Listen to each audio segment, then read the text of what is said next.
Corona control करने के लिए हुकूमती इक़दामात काबिल तारीफ। कितने फीसद पाकिस्तानी हुकूमती इक़दामात से खुश?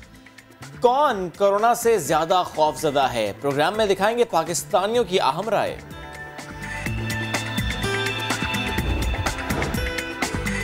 लंदन में ज़ेरे तालीम पाकिस्तानी तालिब इल्म का कारनामा। 30 साल से कम उम्र एशिया की 30 नुमाया तरीन शख्सियात में शामिल।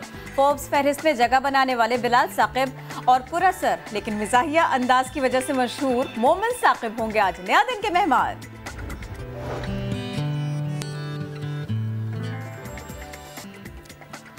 अस्सलामुअलैकुम एंड गुड मॉर्निंग। आप देख रहे हैं नया दिन। मैं हूं आपके साथ मोहम्मद शुएब और मैं हूं किरण आफ्ताब। अभी हम डिस्कस कर रहे थे कि आज हमारे पास कुछ अच्छी मोटिवेशनल ख़बरें हैं और कुछ ख़बरें बड़ी डिस्टर्बिंग सी हैं। तो ये मुझे कह रहे थे कि आप इतना हंस रही हैं, मुस्कुरा रही हैं। मैं तो पहले उन ख़बरों की बात करूँगा जो डिस्टर्बेंस को बढ़ा रही हैं। तो मैंने कहा ठीक है, मैं हंसी वाकई रोक लेती हूँ और बहुत ही तशवीशनाक सिचुएशन बनती चली जा रही है। तो हम वाकई सबसे पहले आज इसी की बात कर लेते हैं, दीगर मौज़ूआत से बहुत पहले। एग्जैक्टली सबसे पहले हम नेशन वाइड स्टैट्स आपके सामने रख लेते हैं कि कितने नए केसेस रिपोर्ट हुए हैं, किस सूबे में कितने नए केसेस रिपोर्ट हुए हैं, अमवात की शरह क्या है और कितने ऐसे हैं जिन्होंने कोरोना को शिकस्त दी है। टेस्टिंग से मुतालिक भी बात करेंगे।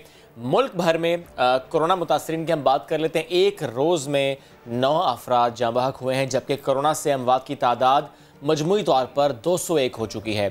पाकिस्तान में गुज़श्ता 24 घंटों में कुल 5347 टेस्ट किए गए हैं, जिनमें से 349 मस्बत आए हैं। मुल्क में कोरोना केसेस की तादाद 9565 हो गई है, जिनमें से एक्टिव केसेस 7291 हैं, जबकि अब तक 2073 अफराद सेहतयाब हो चुके हैं। पंजाब भर में 4255, सिंध में 3052, खैबर पख्तूनख्वा में 1276, बलूचिस्तान में 465, इस्लामाबाद 185, गिलगित बल्तिस्तान 281 और आज़ाद कश्मीर में कोरोना के 51 केसेस रिपोर्ट हुए। इससे पहले हम गिलगित बल्तिस्तान और आज़ाद कश्मीर के लिए ख़ासे होपफुल थे कि वहाँ से इस किस्म की ख़बरें जो है ना वो या तो आना बंद हो जाएंगी या कम हो जाएंगी, लेकिन केसेस तो रिपोर्ट हुए हैं। अच्छा, ये आदाद-ओ-शुमार थे जो केसेस रिपोर्ट हुए हैं, उनमें मुख्तलिफ लोग शामिल हैं। एक नाम कोरोना पेशेंट्स में फैसल ईदी साहब का भी आता है, हम ज़रा इसकी बात भी कर लेते हैं। सारे लोग जानते हैं, हम सभी जानते हैं कि ईदी फाउंडेशन हर मुश्किल घड़ी में आगे से आगे होती है हम वतनों का साथ देने के लिए, जिनको ज़रूरत है उनकी मदद करने के लिए, और बेलौस होकर काम करते हैं। अब ये इसकी मिसाल कहिए या फिर बदकिस्मती, फैसल ईदी कोरोना पॉजिटिव इनमें पाया गया और फिर यूँ हुआ कि इनकी जिससे मुलाकात हुई थी उनमें वज़ीर आज़म पाकिस्तान इमरान खान भी शामिल थे। तो अब ख़बर तो ये भी थी कि वो कोरोना पॉजिटिव निकले, और ख़बर ये भी है कि उनसे मुलाकात के बाद भी वज़ीर आज़म की मसरूफियात बहुत ज़्यादा थी और कई अहम इजलासों की वो इस सिलसिले में हम आपको बता दें कि सदारत कर चुके हैं।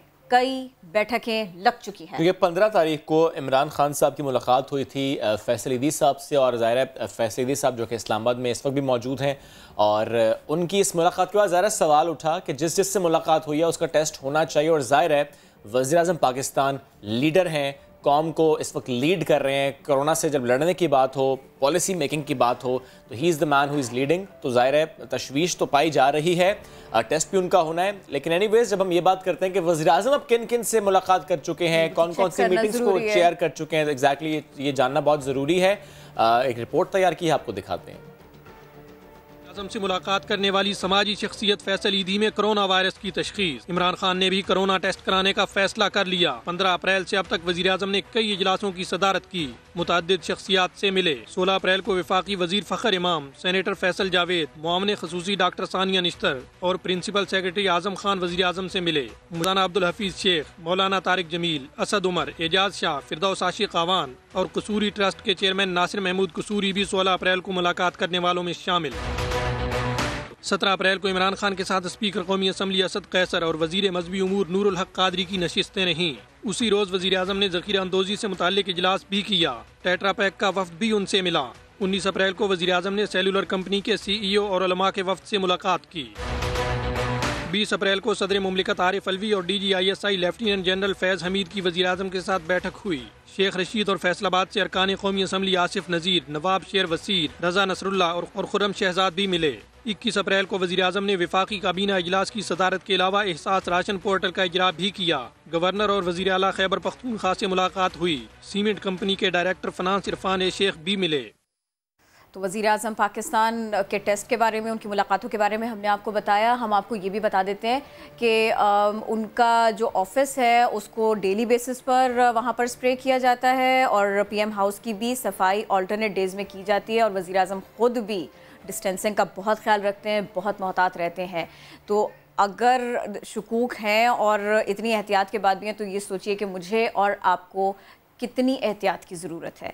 ये भी मैं आपको बता दूं कि कुछ रोज़ पहले ईदी फाउंडेशन के सरबराह से जब मुलाकात उनकी हुई थी, जिसका मैं और शुएब आपको बता भी रहे थे ना, फैसल ईदी, तो इनका कोरोना टेस्ट मस्बत आया था। फिर वज़ीर-ए-आज़म का कोरोना टेस्ट किया जाएगा, ये सब कुछ भी पता चला है। फोकल पर्सन डॉक्टर फैसल सुल्तान कहते हैं इमरान खान वज़ीर-ए-आज़म पाकिस्तान और ज़िम्मेदार शहरी ये सब के सब अपना ख्याल रखते हैं। वज़ीर-ए-आज़म तो बहुत अपना ख्याल रखते हैं। इसी सिलसिले में वो आज टेस्ट कराएंगे और इस समेत कोरोना वायरस से जुड़े जो दीगर अहम मामलात हैं ना, हम इस सब के ऊपर भी उन्हीं से बात करेंगे।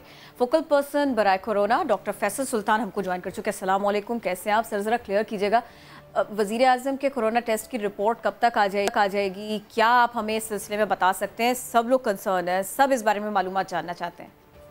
जी बहुत शुक्रिया। उनका टेस्ट आज लिया जाएगा जी और आमतौर पे कुछ घंटों में रिपोर्ट आ जाती है, मुमकिन है रात तक या कल सुबह तक। ये चूंकि कोई ऐसा जिसे कहते हैं एक बड़ा रेगुलर सा तरीक़ाकार है जिसमें ये टेस्ट होता है, तो उसी प्रोसीजर प्रोटोकॉल को फॉलो किया जाएगा। तो इंशाल्लाह जब होगा तो आपसे, और इंशाल्लाह रिपोर्ट नेगेटिव आएगी, हम सब दुआ गो हैं। डॉक्टर साहब ये भी प्लीज़ फरमाइएगा कि जब ये खबर आई कि फैसल ईदी साहब को कोरोना पॉजिटिव हुआ है, उसके बाद इमरान खान साहब ने ज़ाहिर क्योंकि मुलाकात की थी और बहुत से मीटिंग्स को चेयर किया था उन्होंने, तो क्या फ़ौरन से उन्होंने अपने आप को आइसोलेट किया है? ये भी हुआ है जी? वो जब ये गुफ्तगू हुई उसके बाद तो शाम को वो घर ही चले गए, तशरीफ ले गए थे और फिर हमने यही फैसला किया कि आज ये टेस्ट होगा और इसके बाद फिर कुछ जो दीगर प्रोटोकॉल्स फॉलो करने हैं उनके बारे में बात होगी। तो अभी तो फिलहाल जाहिर है वो घर ही हैं, लेकिन मसला ये है कि थोड़ा सा इन्हिसार इस चीज़ से भी है कि टेस्ट का रिजल्ट क्या आएगा। सही। तो जब ये इसका रिजल्ट आ जाएगा तो फिर आपको थोड़ा बेहतर पोजीशन में बताने के काबिल होंगे। ये फरमाइएगा कि देखिए, अगर ये मैं कहूँ या ये खबर अखबार में छपे या किसी चैनल पर नशर हो, कोई भी एंकर कहे कि वज़ीर-ए-आज़म खुद बहुत मोहतात हैं, बहुत ख्याल रखते हैं अपना, ये बिल्कुल अलग है। और अगर ये बात आप बताएं तो बिल्कुल अलग है। हमें ज़रा इस बारे में बताइए हमारे नाज़रीन को कि वज़ीर-ए-आज़म खुद इससे पहले भी किस कदर मोहतात रहे हैं, कितना अपना ख्याल रखते हैं। बिल्कुल जी, वो वैसे ही आपको पता है एक सेहतमंद और एक्टिव शख्स हैं और हमेशा से उन्होंने अपनी सेहत का ख्याल रखा है और ये जो प्रेजेंट मामला ये भी कोई एक्सेप्शन नहीं है। इसमें जितनी भी मीटिंग्स हुई हैं जहां मैंने देखा है वो कुछ डिस्टेंस से ही बैठते हैं, हमेशा हर जगह हैंड सैनिटाइजर का इस्तेमाल भी हो रहा होता है, वो खुद भी करते हैं और जो बाकी लोग इर्द गिर्द हैं वो भी इस चीज़ का ध्यान रखते हैं। जो लोग एंटर कर रहे होते हैं ऑफिस में उनको भी छोटी सी क्विक स्क्रीनिंग, टेम्परेचर वगैरह लिया जा रहा होता है और मैं खुद विटनेस हूँ इस बात का कि एक आध दफा किसी का टेम्परेचर का अगर प्लस माइनस हुआ तो उनको वहाँ मीटिंग उन्होंने नहीं अटेंड की। तो ये तमाम ये शेयर कर सकते हैं किसका? नहीं, ये साहब तो नहीं थे, ठीक है, चले ठीक है, ये मुनासिब नहीं होगा, लेकिन ये आप बात बिल्कुल सनद समझ लीजिए कि ये टेम्परेचर भी लिया जाता है और उसके सही है, यानी पूरा जो एक प्रोटोकॉल है उसको फॉलो किया जाता है। चले, ये तो राइट, ग्रेट। ये तो ज़ाहिर हमने बात कर ली वज़ीर-ए-आज़म साहब की सेहत से मुतालिक और ज़ाहिर he is a responsible citizen, responsible Pakistani, तो इसीलिए उन्होंने ये फैसला किया कि फ़ौरन टेस्ट कराया जाए।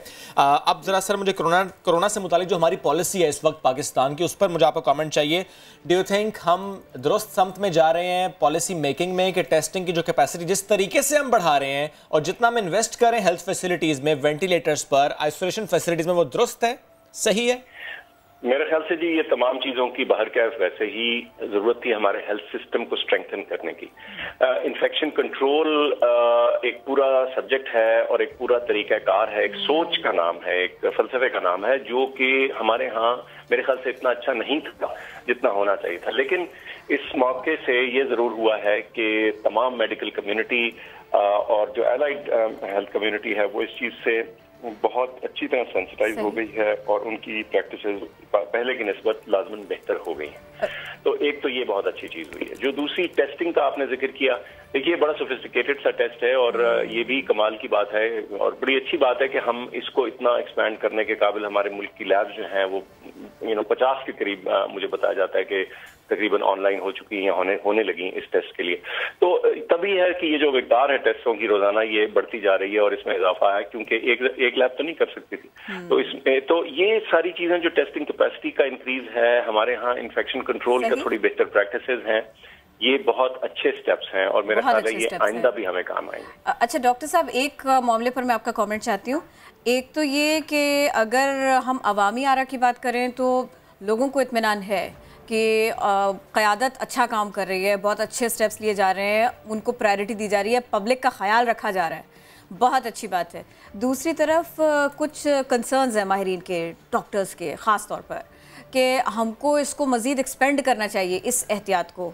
तो मुझे थोड़ा सा आप बताएंगे कि ये दोनों मामलात को एक साथ चलाना, फिर उसके अलावा ये कि कुछ दबाव भी है, कुछ अवामी आ रहा ये भी है कि नई मार्केट्स को खोला जाए, नहीं हमें जाने दिया जाए, इबादत गाहों तक जाने दिया जाए, मसाजिद तक जाने दिया जाए। सर मुझे थोड़ा सा बताएंगे कि ये दोनों मामलात को, इन सारे के सारे प्रेशर्स को डील करना और फिर एक मुनासिब बात करना, ये थोड़ा सा मुश्किल तो होता है?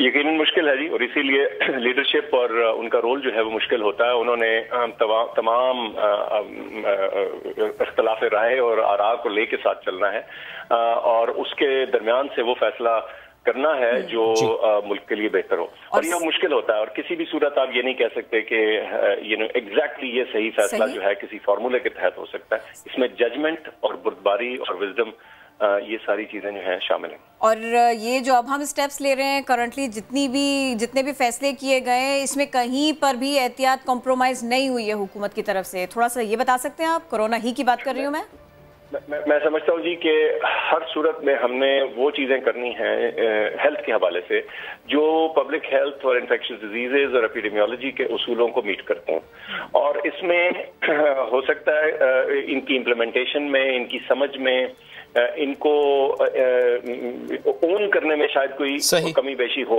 लेकिन जो बेसिक असूल है वो तब्दील नहीं हुआ। वो बेसिक असूल यही है कि हजूम क्राउड्स किसी सूरत में भी हों वो आपने अवॉइड करने। अभी भी ये मामला खत्म नहीं हुआ। Exactly. और अगर हमने अपने आप को रिलैक्स कर दिया और कहा कि बस अब तो कुछ नहीं है, तो फिर मुमकिन है मामला खराब हो जाएगा। एग्जैक्टली मुश्किल दिल। अच्छा डॉक्टर साहब, मुझे आप ये बता सकते हैं कि जो हम टेस्टिंग कैपेसिटी बढ़ाने की बात करते हैं और उसके लिए हम स्टेप्स भी ले रहे हैं, इस मंथ के एंड में, वैसे तो अब 6-8 दिन ही बाकी हैं, इस मंथ के एंड में हमारी टेस्टिंग कैपेसिटी पर डे क्या होगी? हमारा ख्याल है जी कि ये हो सकता है 15 से 20 हज़ार की रेंज में पहुंच जाए इंशाल्लाह। आपके ख्याल में होनी कितनी चाहिए? होनी चाहिए, और होनी चाहिए तो जी वो जितना गुड़ डालने वाली बात है, लेकिन एक रीजनेबल जो है लोग तसव्वुर करते हैं कि 2000 पर मिलियन जो है पॉपुलेशन आपको टेस्ट करने चाहिए। तो वो तो टारगेट थोड़ा इससे दूर है। बाहर कैफ दूर क्यों है सर? बाहर कैफ वो मैं बताता हूँ। दूर इसलिए है कि देखिए ये जैसे मैंने कहा सोफिस्टिकेटेड और सेंसिटिव टेस्ट है, इसकी क्वालिटी एश्योरेंस, इसका म्यार भी बरकरार रखना है, और ये ऐसा टेस्ट नहीं है कि हर छोटी सी लैब जो है वो भी कर दे। इसमें इसकी सेफ्टी के भी कुछ मामला। दैट्स ट्रू डॉक्टर साहब, लेकिन मुझे बताइएगा कि आप लोग ज़ाहिर है डिफरेंट जो स्टेट्स हैं, डिफरेंट जो नेशंस हैं, जिस तरीके से वो टेस्टिंग कर रहे हैं, यानी apart from this PCR technique and machine, हम उस तरफ क्यों नहीं जा रहे? सस्ते टेस्ट की तरफ क्यों नहीं जा रहे? मैं बताता हूं आपको। एक तो ये है कि एक टेक्निक तो जो यूज की गई है जिसको पूल टेस्टिंग कहते हैं, वो ऑलरेडी इन प्रोसेस हो गई है, ठीक है। सो उससे भी आप कई गुना अपने टेस्टों की जो मिकदार बढ़ा सकते हैं। What exactly is that? अच्छा, पूल को भी मैं समझा देता हूँ। मिसाल के तौर पे आपके पास 100 लोग हैं जिनको आपने टेस्ट करना है, और आपका ख्याल है कि इसमें ज्यादातर लोग नेगेटिव होंगे। मिसाल के तौर पे आपका ख्याल है कि इसमें 4-5 लोगों से ज्यादा पॉजिटिव नहीं होंगे, तो आप 10-10 सैंपल्स का एक पूल बना के 10 एक में डाला, 10 एक रिएक्शन में, 10 एक में, और उसको टेस्ट करते हैं। अब उसमें से ज्यादातर मिसाल के तौर पे 8 या 9 रिएक्शन जो हैं वो नेगेटिव आ जाएंगे, या 8 नेगेटिव आ जाएंगे, 2 जो हैं वो पॉजिटिव आएंगे, क्योंकि उसमें कोई ना कोई एक जो है वो पॉजिटिव होगा, उसको फिर दोबारा से अलग। यानी इसका मतलब ये हुआ कि एक टेस्ट के जरिए 10 लोगों का टेस्ट हो रहा है, किया जा सकता है, और ये बड़ी वैलिडेटेड टेक्निक है। इसमें सिर्फ चीज जिसका एहतियात रखना होता है, एक कि लैब इस सारी चीज को हैंडल कर सकती है, एक, और नंबर 2 कि आपने मैथमेटिक्स अपनी जो गिनती है वो ठीक की है कि ऐसी पॉपुलेशन में आप कर रहे हैं जिसमें जनरली इसकी प्रेवलेंस कम हो। ठीक, ये हम पाकिस्तान में इस वक्त कर रहे हैं। बिल्कुल हो रही है जी। मुझे 4 या 5 मुख्तलिफ लैब्स का पता है जो ऑलरेडी इसको टेस्ट आउट कर चुके हैं टेक्निक को, और वो इस्तेमाल में इसको ला चुके हैं या लाने वाले हैं। तो एक तो ये बड़ा इंपॉर्टेंट स्टेप है जो कि इससे आप ये बड़ा अच्छा स्टेप है, नो डाउट। ये आपने नई इन्फॉर्मेशन शेयर की है। जी। दूसरा आपने कहा दूसरे किस्म के टेस्ट। देखिए इस वक्त अभी भी कोई इत्तेफाक राय नहीं है कि जो दूसरे जो सीरोलॉजिक टेस्ट है ना, जिनको इम्यूनोलॉजी टेस्ट बोलते हैं, जो बॉडी के जो रिस्पांस होती है किसी जरासीम के खिलाफ उसको मेजर करके एंटीबॉडीज टेस्ट जो होते हैं IgM IgG, उनको वैलिडेट करना होता है। और इस वक्त किसी भी जो मुस्तनद इदारे हैं दुनिया भर के, वो इसमें अभी भी किसी वैलिडेटेड टेस्ट पे इत्तेफाक नहीं कर पाए। इनफैक्ट अभी बड़ा रिसेंटली UK गवर्नमेंट की तरफ से सर वो डायग्नोसिस के लिए तो ज़ाहिर है पाकिस्तान में नहीं हो रहा, लेकिन IgG और IgM टेस्ट की, क्योंकि आपने भी बात की, डॉक्टर ताहिर शमसी ने कहा कि कोई भी शख्स किसी भी लेबोरेटरी से जाके ये टेस्ट करा सकता है टू चेक कि उसके अंदर ये एंटीबॉडीज हैं या नहीं। ये दुरुस्त बात है, करा सकता है कोई भी शख्स? मुझे नहीं मालूम कि डॉक्टर ताहिर वैसे बड़े काबिल और पढ़े लिखे दोस्त हैं मेरे, मुझे नहीं मालूम कि उन्होंने एग्जैक्टली क्या कहा, लेकिन मैं तो ये बताऊंगा कि जो मेरी समझ है इसके बारे में वो ये है कि जो हर बीमारी का जो एंटी टेस्ट होता है IgM या IgG, वो अलग से होता है। इन अदर वर्ड्स आपको एक बीमारी का IgG IgM दूसरे के बारे में नहीं बताता। राइट। तो आपको ये इसके लिए कोरोना वायरस का जो IgG और IgM है वो अभी तक वैलिडेट नहीं हुआ टू सेटिस्फैक्शन। तो ये मेरी इंफॉर्मेशन। लेकिन ये मैं बताऊं, ये आने वाले दिनों में, ये मुझे यकीन है कि आने वाले दिनों में ये टेस्ट बहुत इफेक्टिवली आ भी जाएगा और इस्तेमाल भी होगा। दैट मींस कि हम उस संप में काम कर रहे हैं यकीनन। ठीक। अब मुझे सर लास्टली बता दें कि हाइड्रोक्सी क्लोरोक्विन फॉस्फेट, इससे मुतालिक ज़ाहिर कहा गया कि अब हम दीगर ममालिक को, दोस्त ममालिक को देंगे because we have enough. Do we really have enough? क्योंकि जब मार्केट में जाते हैं किसी शॉप से पूछते हैं तो वहां पर तो मौजूद नहीं। दैट मींस कि सिर्फ गवर्नमेंट के पास है। तो खुदा ना खास्ता आम आदमी सफर तो नहीं करेगा? मेरा ये ख्याल है जी कि पहले तो क्लोरोक्विन का आपको बता दूं कि जो इसका इस्तेमाल है वो अभी भी रिसर्च के पराये में है, मतलब ये कोई क्लिनिकल ट्रायल्स में। लेकिन सर जब हमारे मेयो हॉस्पिटल में सारे जो मरीज सेहतयाब हुए हैं सब इसी से हुए हैं, तो फिर हम कैसे कहें कि अभी क्लिनिकल ट्रायल ही है?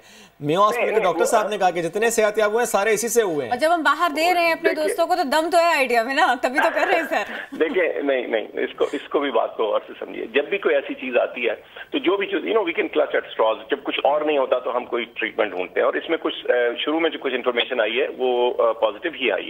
लेकिन इसके अलावा अभी भी ये ट्रायल्स की ही मद में है, और कई दफा अगर कोई लोग इस्तेमाल कर रहे हैं और कहेंगे सब ठीक हो, तो देखें फिर उसमें काउंटर फैक्टर जो ऑपोजिट साइड, जो कंट्रोल ग्रुप है वो नहीं है, तो इसलिए बताना नामुमकिन है कि वो किस वजह से और कैसे ठीक हुआ। लेकिन इस बहस में नहीं पड़ते।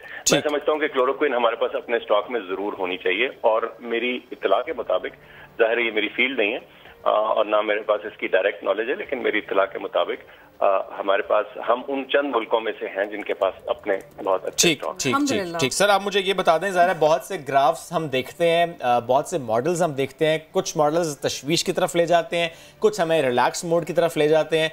2 दिन में सर 1400 प्लस केसेस पाकिस्तान में रिपोर्ट हुए हैं। आपकी इंफॉर्मेशन, आपकी ऑब्जर्वेशन क्या है पाकिस्तान की डायनामिक्स को समझते हुए, जो केसेस यहाँ पर रिपोर्ट हो रहे हैं वो समझते हुए, टेस्टिंग को भी देखते हुए, कि क्या हम पीक टच कर चुके हैं, गुजर चुके हैं, या अभी पीक पर पहुंचना बाकी है? मेरी अपनी रीडिंग ये है कि अभी पीक पर पहुंचना बाकी है। ओके। और आने वाले कितने दिन है कि जो हमें बहुत ज्यादा मोहतात रहना पड़ेगा, खुदा ना खास्ता उस तरफ जाते हुए?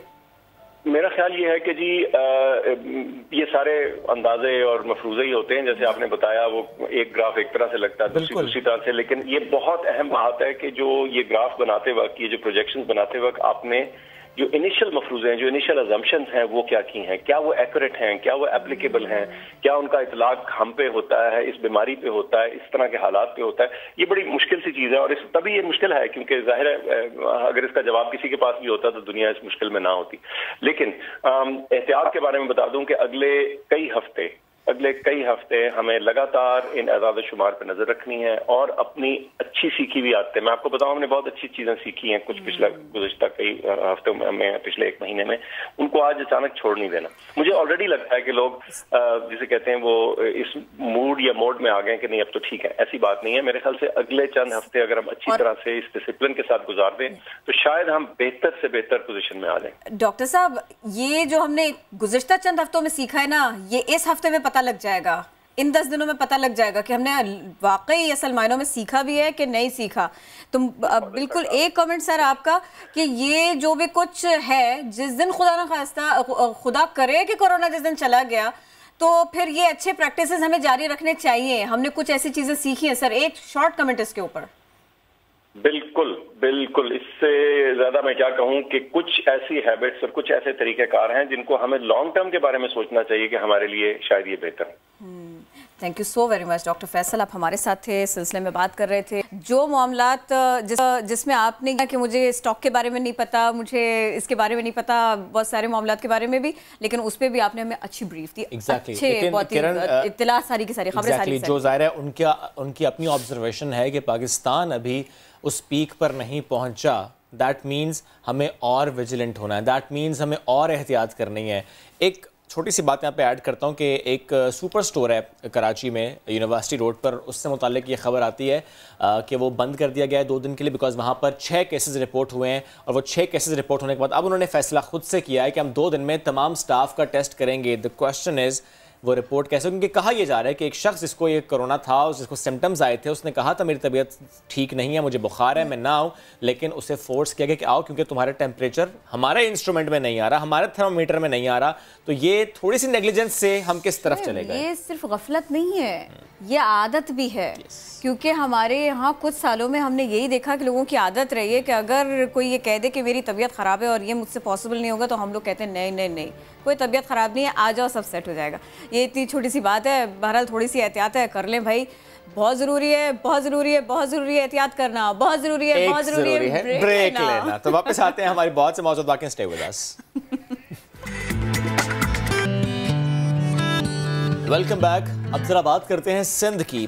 कोरोना की पब्लिक टेस्टिंग यहाँ पर होगी या नहीं होगी, रैंडम टेस्टिंग की भी हम बात करते हैं, मैसिव टेस्टिंग की भी हम बात करते हैं, और हॉस्पिटल्स कितने इक्विप्ड हैं, कितनी उनको फैसिलिटीज़ प्रोवाइड की जा रही हैं, कितने फंड्स दिए जा रहे हैं, इस पर भी हम बात तो करते हैं। केएमसी हॉस्पिटल्स को फंड्स की फराहमी और इसके साथ छोटे जो ताजर हैं किरण, उनके रिलीफ से मुतालिक हुकूमती प्लान्स ये जो 2 मामलात है ना कि कैपेसिटी कितनी है, हॉस्पिटल्स का हाल क्या है और सूबे के आवाम के लिए क्या कुछ किया जा रहा है, हम मुख्तलिफ सूबों की बात करेंगे, सारे सूबों की बात करेंगे, लेकिन चारों सूबों की गुफ्तगू में सबसे पहले आएगा तस्करा बड़ी तफसील के साथ सिंध का। तो इसी सिलसिले में बात कर लेते हैं। सूबाई वजीर इम्तियाज शेख हमको ज्वाइन कर चुके।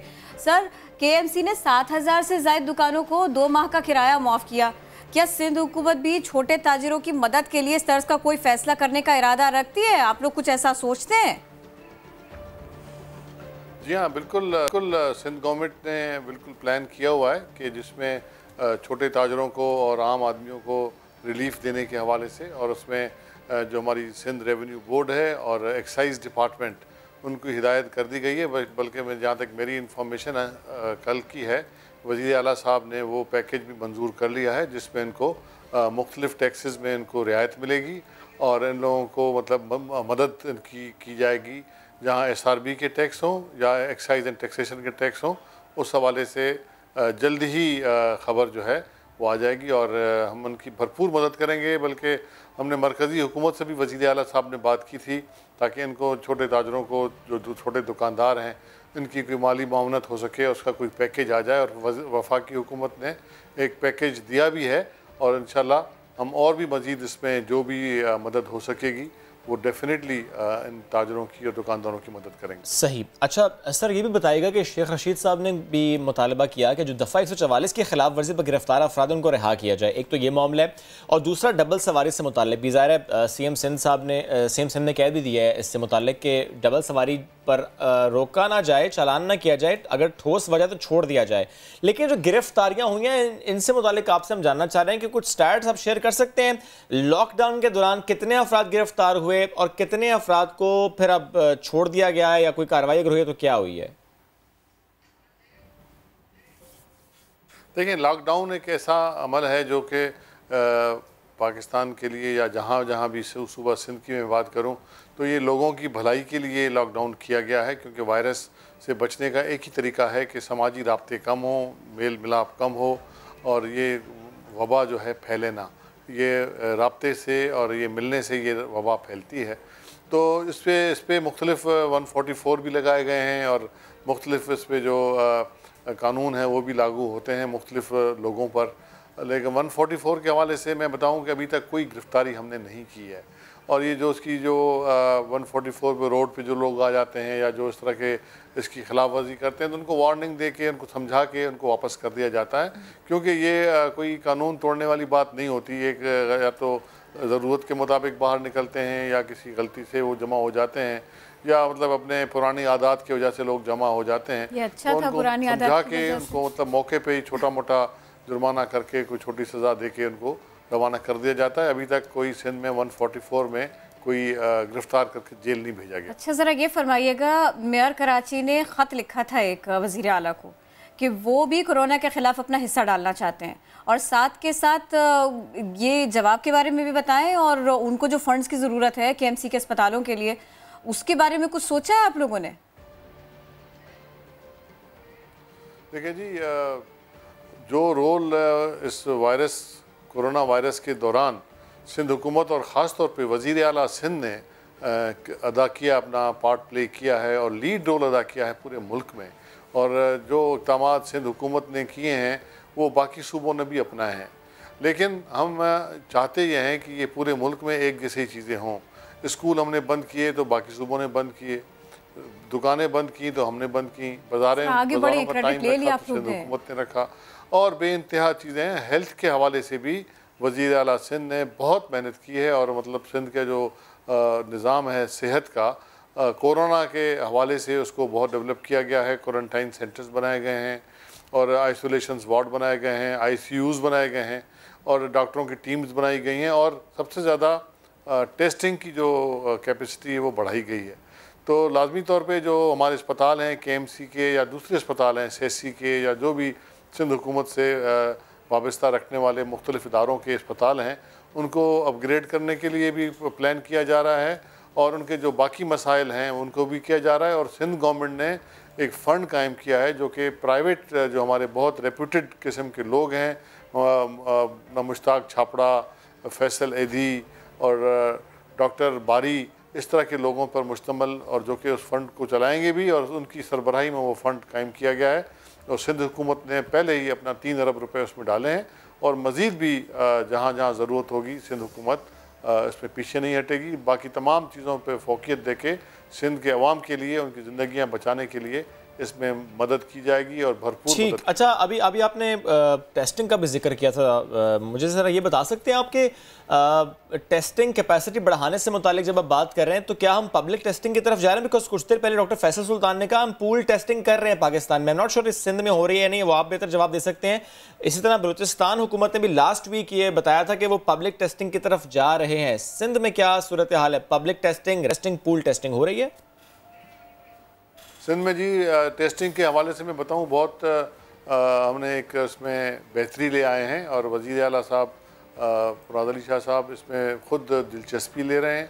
और जो शुरू में जिस दिन से शुरू हुआ था उस वक्त तकरीबन 80-100 के करीब टेस्टिंग शुरू हुई। अब अल्हम्दुलिल्लाह तकरीबन 1500 से 1800 तक ये टेस्टें हम रोज़ कर रहे हैं, और वो सलाहियत अपनी पैदा कर ली गई है। टेस्टिंग किट्स वो मंगवा ली गई हैं, सिंध हुकूमत ने ख़ुद भी मंगवाई हैं 50,000 किट्स, और NDMA ने भी दी हैं, इसमें किट्स दी हैं जो कि हम इस्तेमाल कर रहे हैं। और ये आपको बताते हुए मुझे खुशी हो रही है कि 80% जहाँ भी गवर्नमेंट की टेस्टिंग है वो फ्री है आम लोगों के लिए, और ये इंशाल्लाह हम इसको बढ़ाकर और आगे बढ़ाते जाएंगे, और उस पर बहुत तेज़ी से काम हो रहा है। सर, आप तो बहुत सेटिस्फाइड जो टेस्टिंग कैपेसिटी इस वक्त सिंध की है। सिंध जो कि क्रेडिट लेता है कि हमने बहुत दुरुस्त इक़दाम के दुरुस्त वक्त पर किए, पंजाब को फॉलो नहीं कर रहा। पंजाब में इस वक्त बहुत ज़्यादा टेस्टिंग हो रही है, कंसिडरिंग द फैक्ट कि वहाँ पॉपुलेशन भी ज़्यादा है, बट स्टिल टेस्टिंग वहाँ पर ज़्यादा हो रही है। एनीवेज, बहुत शुक्रिया साथ मौजूद थे आप, और आगे चलकर हम दोबारा किसी वक्त पूल टेस्टिंग से मुतालिक स्टैट्स भी आपके सामने रखेंगे कि पूल टेस्टिंग, क्योंकि जर्मनी में पूल टेस्टिंग हुई है, साउथ कोरिया में हुई है, और भी बहुत से ममालिक, इवन इंडिया में पूल टेस्टिंग हुई है। और अगर डॉक्टर फैसल ने कहा कि पाकिस्तान में पूल टेस्टिंग हो रही है तो कितनी पूल टेस्टिंग हुई है और कहाँ कहाँ पर हुई है, इस पर ज़रूर आगे चलकर बात करेंगे। लेकिन अब ज़रा पंजाब की बात कर लेते हैं कि पंजाब में क्या सिचुएशन है, कोरोना मुतासरीन के लिए कितने वेंटिलेटर्स मख्तस हैं, क्योंकि सिंध हुकूमत में सिंध हुकूमत ने बताया था सुप्रीम कोर्ट में 144 वेंटिलेटर्स इन सिंध जो कि मख्तस किए गए हैं फॉर कोरोना पेशेंट्स। तो पंजाब में स्टैट्स क्या हैं वेंटिलेटर्स के? और इसके साथ साथ, क्योंकि ज़ाहिर है corona is a big challenge, but at the same time बहुत से और चैलेंजेस भी हैं जिससे हमें निमटना है, जैसे कि डेंगू। इससे भी निमटना है। इसी पर हम बात करेंगे। मैं ज्वाइन किया है secretary primary and secondary health care Punjab captain Usman साहब ने। शुक्रिया आपके वक्त का। सर, जिस तादाद में लोकल ट्रांसमिटेड केसेस रिपोर्ट हो रहे हैं, आप नहीं समझते इस वक्त रैंडम टेस्टिंग, पब्लिक टेस्टिंग की जरूरत बढ़ गई है? अगर ऐसा आप समझते हैं तो कब से आगाज होगा इस रैंडम पब्लिक टेस्टिंग का?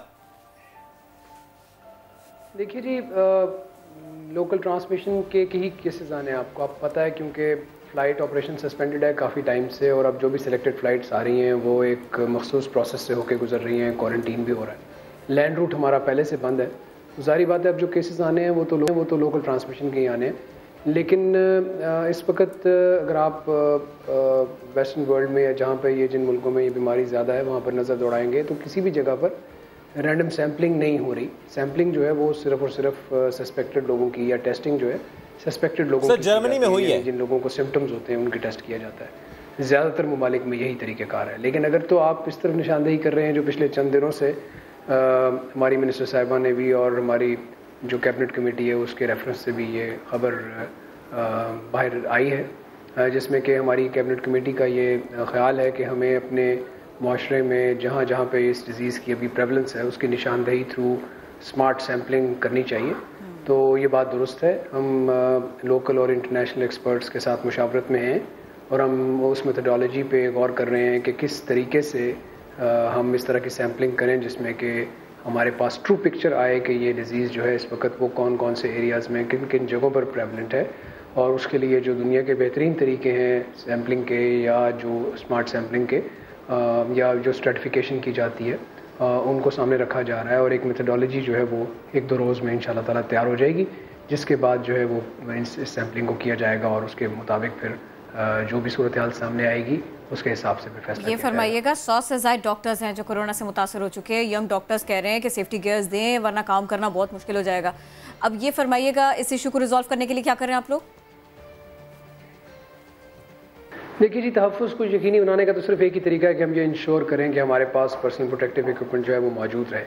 और अल्हम्दुलिल्लाह हमने तमाम जो वसाइल हैं वो बरवकार लाए हुए हैं। तकरीबन हम 1 अरब से ज़ायद मालियत का पर्सनल प्रोटेक्टिव इक्विपमेंट जो है वो ख़रीद चुके हैं और तमाम जहाँ पर भी हमारे लोग काम कर रहे हैं वहाँ पे पहुँचा चुके हैं। और आप देखेंगे जहाँ जहाँ भी हमारी ये वार्ड्स हैं या जहाँ पे हाई डिपेंडेंसी यूनिट्स बने हुए हैं या जहाँ भी हमें कोरोना के केसेस को लोग डील कर रहे हैं वहाँ पर हमने सफिशेंट क्वांटिटी के अंदर पर्सनल प्रोटेक्टिव इक्विपमेंट पहुँचाया है। इसके अलावा तमाम हॉस्पिटल्स भी इंडिपेंडेंटली अपनी प्रोक्योरमेंट्स कर रहे हैं और जहाँ जहाँ से भी ये पर्सनल प्रोटेक्टिव इक्विपमेंट का स्टैंडर्ड्स के मुताबिक जो सामान मिल रहा है वो डॉक्टर्स को मुहैया किया जा रहा है।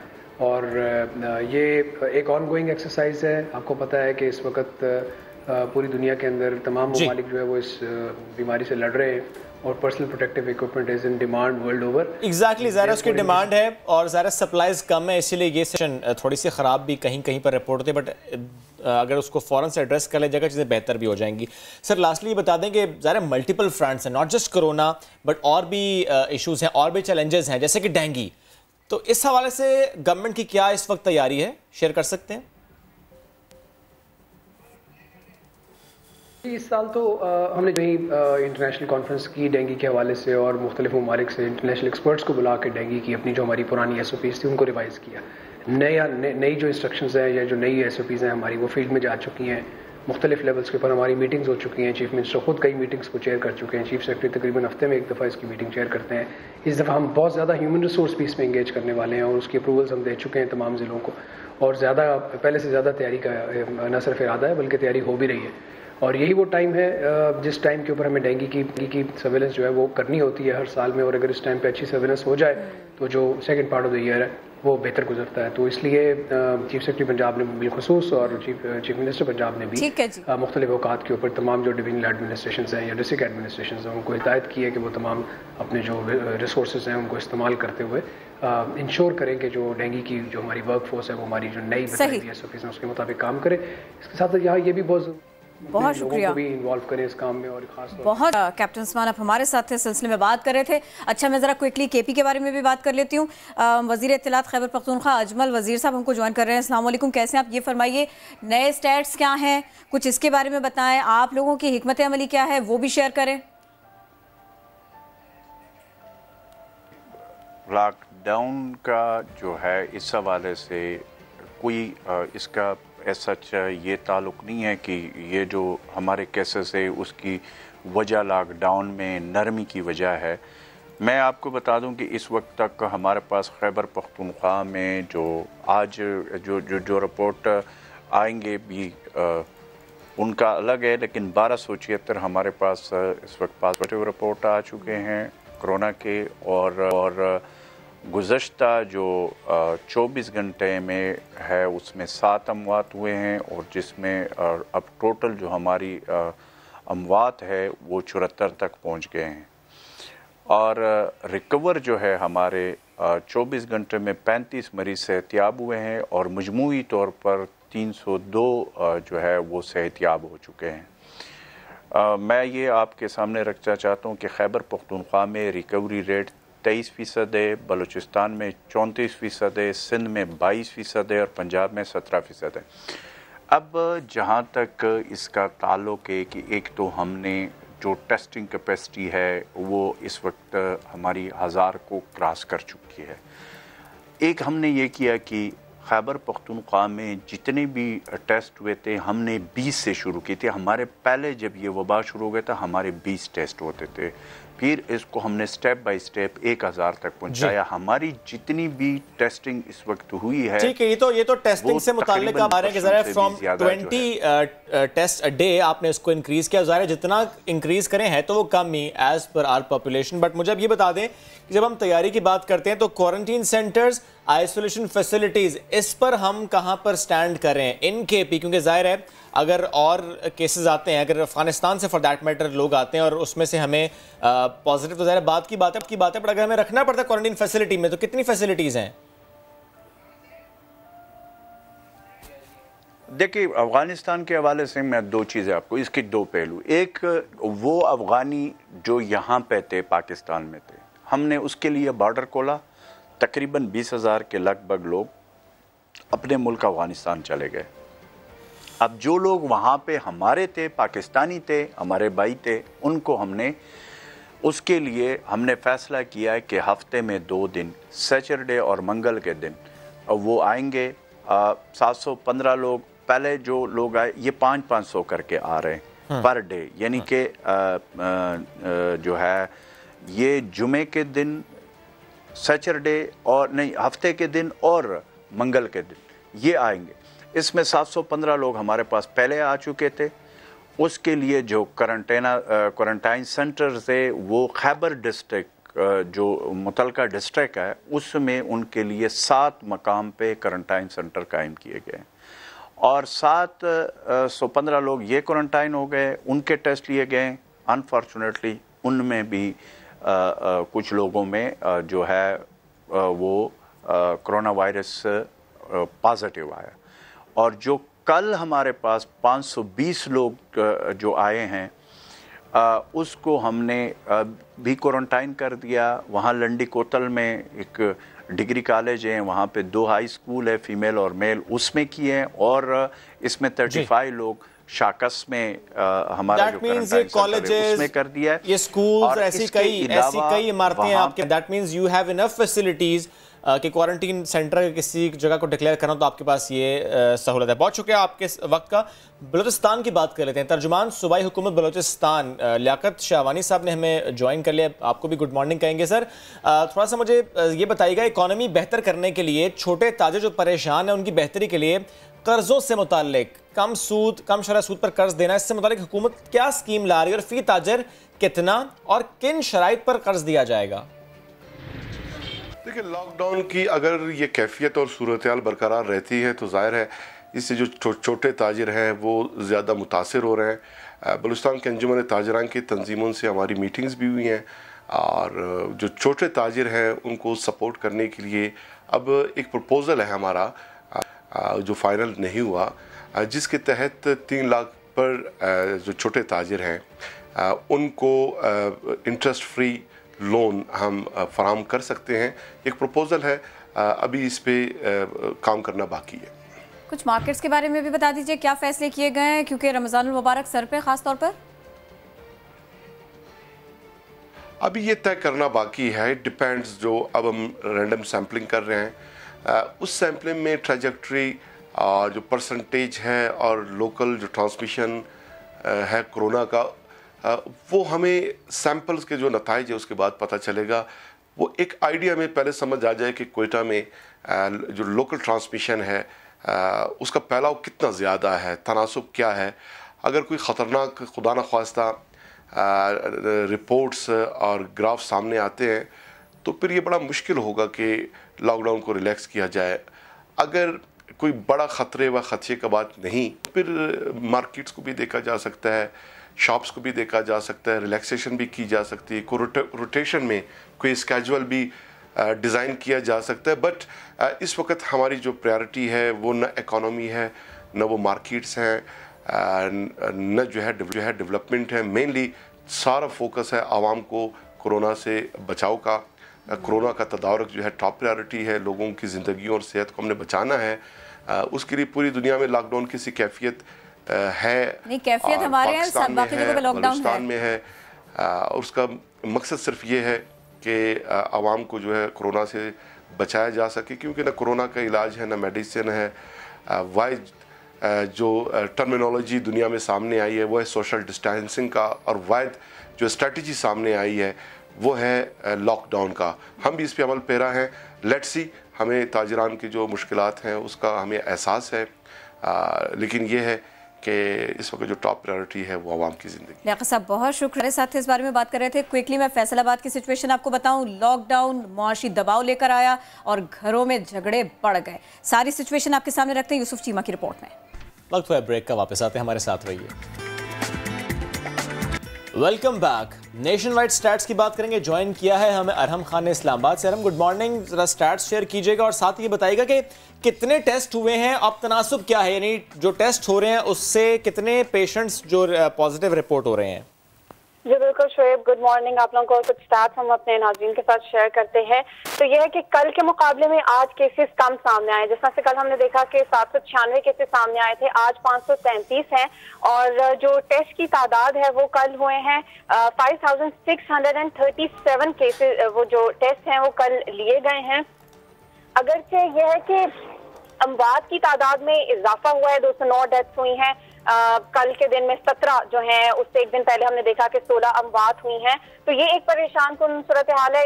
लेकिन अगर हम दूसरी तरफ देखें तो केसेस जो हैं वो कम रिपोर्ट हुए हैं। जो इन डेथ्स का ब्रेकडाउन क्या है, किस सूबे में कितनी अमवात? सिंध में 66 हैं, पंजाब में 51 हैं, खैबर पख्तूनख्वा में 80 हैं, इस्लामाबाद में 3 हैं, बलूचिस्तान में 6 हैं और गिलगित बल्तिस्तान में 3 अमवात अब तक रिपोर्ट हो चुकी हैं। जो डेथ रेशो अरहम पिछले चंद दिनों से चल रहा है प्रोविंशियल लेवल पर, वो सेम है या उसमें कुछ चेंज हुआ है?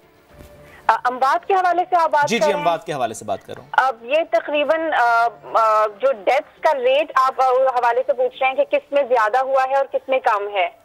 जी ये है कि खैबर पख्तूनख्वा में अगरचे केसेस कम है लेकिन जो डेथ की शरह है वो ज्यादा है।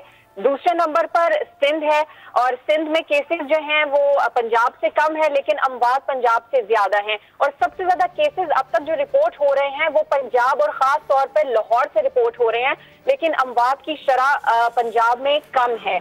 तो इस हवाले से हम बात करें तो जिन सूबों में केसेस ज्यादा आ रहे हैं उधर अमवात की शरह ज्यादा है। तो ये कुछ चीजें चल रही हैं। और पहले हम लोगों का जो डेथ रेट था वो 1.6 था, लेकिन अब ये शरह बढ़कर 2.1% तक हो चुकी है। डेथ रेट बढ़ गया है और हम आपने अपडेट किया, बहुत शुक्रिया।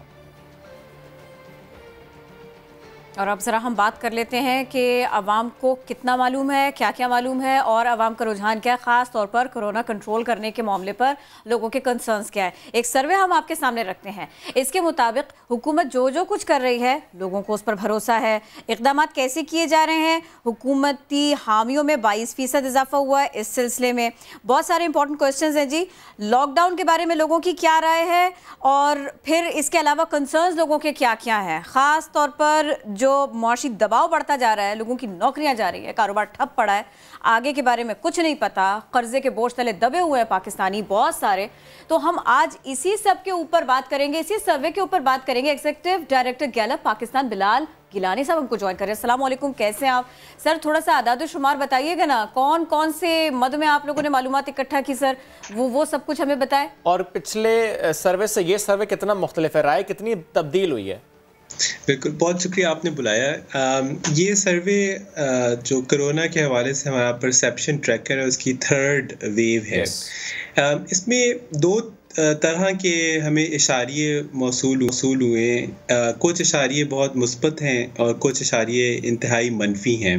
मैं मुस्बत पहलुओं से आगाज़ करूँगा। सही। सबसे मुस्बत बात यह है कि कोरोना के थ्रेट को लोग अब बहुत क्रेडिबली ले रहे हैं और इसके लिए कोई प्रिकॉशनरी मेजर्स भी ले रहे हैं। हमने जब लास्ट मार्च के एंड में सर्वे किया, अप्रैल के शुरू में सर्वे किया, तो उस वक्त तकरीबन 43% लोगों ने ये कहा कि वो कोरोना के हवाले से कोई प्रिकॉशनरी मेजर नहीं ले रहे। अब ये शरह गिर कर सिर्फ 13% रह गई है। बेशतर अफराद सिर्फ 13% रह गई है। ज़्यादातर लोगों ने 63% ने ये कहा कि वो मास्क का इस्तेमाल कर रहे हैं। 48% ने हैंड सैनिटाइजर्स का इस्तेमाल कहा। हैंड वॉशिंग के हवाले से उन्होंने कहा, 75% ने कहा कि वो कोरोना से बचने के लिए हाथ बार बार दिन में धोते हैं। तो ये खुशाइन बात है कि हुकूमत का जो मैसेज है कि कोरोना से बचने के लिए आपको एहतियाती तदाबीर करनी है, उनमें इजाफा हो रहा है। लोग जो जुम्मे की नमाज के ऊपर पाबंदी है, 2/3 65% लोगों ने इवन फ्राइडे प्रेयर की जो बंदिश है इसको भी कबूल किया। इसमें अर्बन इलाकों में रहने वालों ने और पंजाब में रहने वालों ने ज़्यादा कबूल किया। 30 से 40 साल की उम्र के अफराद ने इस बात को ज़्यादा कबूल किया। ये एक मुस्बत इशारिये हैं। लोग लॉकडाउन की हमायत में भी इजाफा हुआ है। जो मनफी इशारिया है जो कि बहुत ही संगीन है और तमाम अहले फ़िक्र को इसके बारे में गौर करना चाहिए और संजीदगी से गौर करना चाहिए, वो ये कि 84% हाउस होल्ड्स ने तकरीबन 2.5 करोड़ घरानों ने हमें ये कहा कि उनकी आमदनी का एक बड़ा हिस्सा कोरोना की नज़र हो चुका है और वो उनकी आमदनी में शदीद कमी हुई है। कुछ कमी नहीं, शदीद कमी हुई है। 68% ने ये भी कहा कि वो बेरोज़गार हो गए हैं। उनके घराने में कोई शख्स जो है वो बेरोज़गार हो गया है। ये सर्वे 19 मुल्कों में किया गया, जिसमें हमारे जैसे कुछ गरीब ममालिक भी शामिल थे। ये शरह के कोरोना इकॉनमी को और लोगों की आमदनियों को बर्बाद कर रहा हो, इसमें पाकिस्तान उन 19 ममालिक में सबसे आगे है। इसलिए हमारे ख्याल से इसमें मुस्बत पहलू भी हैं, मनफी पहलू भी हैं। ये बात भी देखने की है कि अभी तक अवाम ने हुकूमत के साथ बहुत ताउन का मुजाहरा किया है। इसके बावजूद कि उनकी आमदनियों में शदीद कमी आ रही है, वो बुरे हालात में हैं। बिलाल साहब, यहाँ पर ही आपसे सवाल करना चाहूँगा, बिकॉज जो आपने कहा कि बहुत से और ममालिक में भी यही सर्वे किया गया है कि आमदनी का कितना हिस्सा इसकी नज़र हो गया है, और आपने कहा हाईएस्ट फिगर है पाकिस्तान की, विच इज 68%। सर 68 के नीचे तो मैं देख रहा हूँ कि the next figure is 37 Malaysia की, यानी 68 से लेकर 37 तक और कोई फिगर नहीं है। बाकी तमाम का जो सर्वे वो इससे कम बता रहा है। Least is Japan 1%। ये क्या डिफरेंस है और क्यों इतना डिफरेंस है, इतना ह्यूज डिफरेंस क्यों है? बिल्कुल, इस पे मुख्तलिफ पहलू देखने वाले हैं। कुछ ये कि पाकिस्तान में जो गुर्बत की शरह जो है वो ऑलरेडी बहुत ज़्यादा है, और जब पाकिस्तान की कोरोना के लॉकडाउन किया गया उससे पहले भी पाकिस्तान की मईशत जो है उसमें शदीद मंदी का रुझान था। पाकिस्तान में लोगों की जो सेविंग्स हैं वो बहुत लिमिटेड हैं। हुकूमत का सर्वे भी ये बताता है, हमारा सर्वे भी ये बताता है कि आम तौर पर एक घराने के पास सिर्फ 4,000 रुपये सेविंग होती है। तो आप ये सोचें कि जिस घर में आमदनी आना बंद हो जाए, उसके बाद पिछले महीने के सिर्फ 4,500 रुपये मौजूद हैं। तो अगर आपके पास से 4,500 रुपये मौजूद हैं और आप 7 अफराद पे मबनी एक घराना है और आपका आम तौर पर आमदनी खर्चा जो है वो 40,000 रुपये है, तो आप ये ख़र्चा कहाँ से पूरा करेंगे? इस वजह से पाकिस्तान में ये जो स्टेटिस्टिक है ये बहुत ही इनॉर्मस है। मेरी अपनी ज़ाती राय ये है कि हुकूमत इस मामले पे संजीदा है। जो कैश ट्रांसफ़र प्रोग्राम शुरू किया गया है जो 12 मिलियन अफराद को मिलेगा, वो एक अच्छी काविश है। मगर इसके साथ साथ हमने ये भी देखा कि छोटे कारोबार जो कि आम पाकिस्तानी करता है और वो तनख्वाह पे भरोसा करने वालों की अफराद की तादाद कम है। छोटा कारोबार मुल्क में लोगों को आमदनी फराहम करने का सबसे बड़ा ज़रिया है। छोटे कारोबारों के लिए हुकूमत ने अभी तक कोई मेजर एक्टिविटी नहीं की। एक स्टेट बैंक की स्कीम आई है मगर उससे ज़्यादा नहीं हुआ। तो ये स्टेटिस्टिक हुकूमत के लिए हम हुकूमत से भी राब्ते में हैं। हम कोशिश कर रहे हैं कि तमाम पॉलिसी मेकर्स को ये पहुंचाएं कि अवाम अभी तक आपके साथ ताउन कर रहे हैं, इसके बावजूद कि वो दर्द और कर्ब का शिकार हैं। मगर ऐसा ना हो कि ये दर्द और कर्ब इस हद तक निकल जाए कि लोग सड़कों पे आ जाएं और फिर वो किसी के लिए भी अच्छी बात ना होगी। और अभी हम ये शेयर भी कर रहे थे, भूख बढ़ रही है दुनिया भर में। ये एक बड़ा क्राइसिस है कि जो अब सामने आ रहा है। वर्ल्ड फूड प्रोग्राम, उन्होंने भी इस सिलसिले में थोड़ी मालूमात शेयर की है। ये फरमाइएगा, ये कुछ इम्पैक्ट हम यहाँ भी देख रहे हैं, खुदा ना खास्ता कुछ यहाँ पर भी इसी तरह, क्योंकि ये सिचुएशन तो ऐसे ही लग रही है। बिल्कुल। आई थिंक पाकिस्तान में आम तौर पर हमारा जो 70 साल की हमारी हिस्ट्री है उसमें ये बात भी देखने में आई है कि जब भी इस तरह का कोई क्राइसिस सिचुएशन आती है तो लोग आस-पास के लोगों की मदद करते हैं, गरीब लोगों की मदद लोग करते हैं, मुतवस्सित लोग करते हैं। तो अभी भी हमारे पास एनेक्डोटल एविडेंस है इस बात का कि हुकूमत भी कोशिश कर रही है और जो साहिब इस्तिताद लोग हैं वो मदद कर रहे हैं। तो उम्मीद तो ये की जा सकती है और हम पूरी उम्मीद रहना चाहते हैं कि इंशाल्लाह हम एक कौम बनकर इस मसले का हल निकालेंगे। इसमें आई थिंक एक मुस्बत पहलू ये है कि हर क्राइसिस में कोई एक मुस्बत पहलू भी होता है कि अभी तक जो पाकिस्तानी अवाम का एक महज़ब तौर पर सब्र और साबित कदमी से एक पुरुम्मीद तौर पर इस क्राइसिस का पर अमल करना है और हुकूमत और अवाम का मिलजुल कर मसाइल को हल करना है, जिसमें आई थिंक जो जुम्मे की नमाज के हवाले से अभी तक 2/3 की सपोर्ट है। और अब हमने सर्वे जब किया तो 1 in 3 ने अभी भी ये कहा कि वो जुम्मे की नमाज पढ़ रहे हैं, मगर 2/3 ने जुम्मे की नमाज मस्जिद में पढ़ना बंद कर दिया है। तो ये एक मुस्बत पहलू है, लोग अवाम के साथ कोऑपरेट कर रहे हैं, हुकूमत के साथ कोऑपरेट कर रहे हैं। मगर हुकूमत को भी कोशिश करनी चाहिए कि वो अवाम की तवक्कुआत पे पूरा ठीक। एक और प्लीज मुझे कमेंट कर दीजिएगा कि वेव 2 और अब ये वेव 3, इसमें डिफरेंस लॉकडाउन से मुताल्लिक राय में क्या है? पहले कितने हामी थे लॉकडाउन के, अब कितने हामी हैं लॉकडाउन के पाकिस्तान में?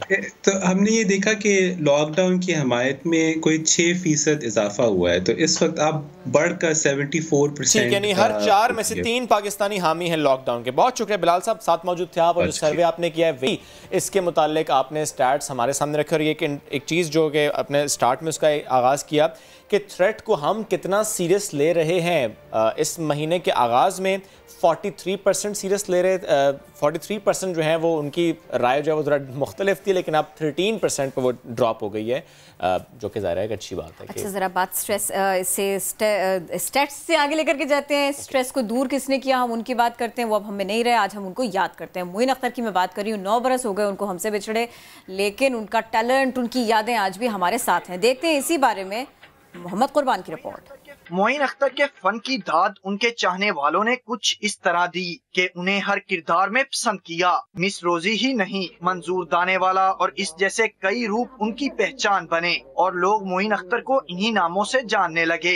मोइन अख्तर ने अपने कैरियर में कई तकरीबात और टीवी प्रोग्राम्स की मेजबानी भी की। बरजस्ता मजा और फिलबदी गुफ्तगू मरहूम का खासा थी। पाकिस्तानी ड्रामा अगरचे अवाम में आज भी मकबूल है, मगर मोइन अख्तर जैसे फनकारों की कमी शायकीन शिद्दत से महसूस करते हैं। मोहम्मद कुर्बान, समा, लाहौर।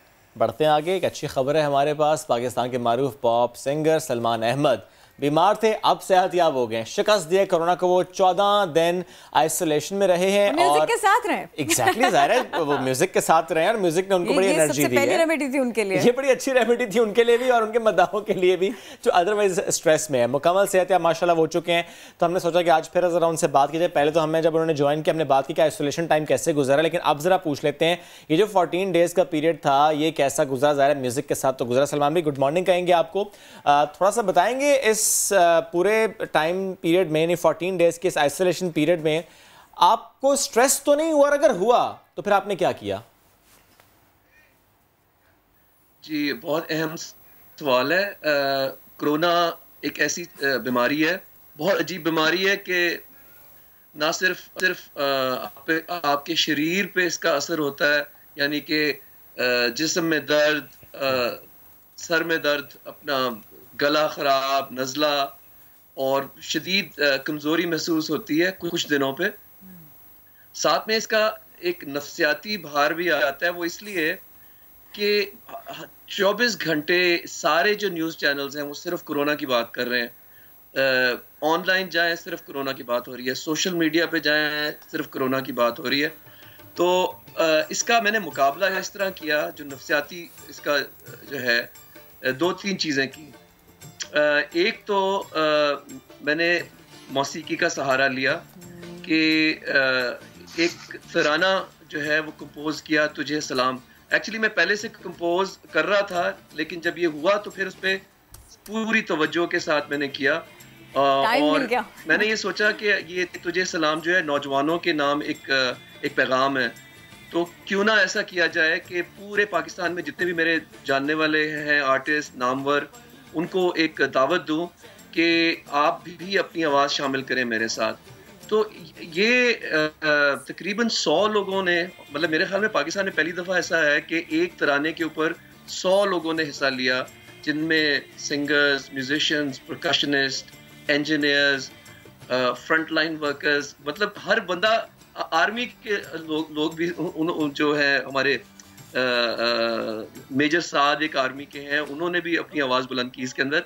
तो ये बड़ा एक यूनिक किस्म का प्रोजेक्ट था और उसकी वजह से क्योंकि मेरी तवज्जो इतनी ज़्यादा इस प्रोजेक्ट पे थी कि मेरे 14 दिन जो क्वारंटीन के थे वो ज़्यादा मुझे कोई नफ्सियाती दबाव नहीं हुआ।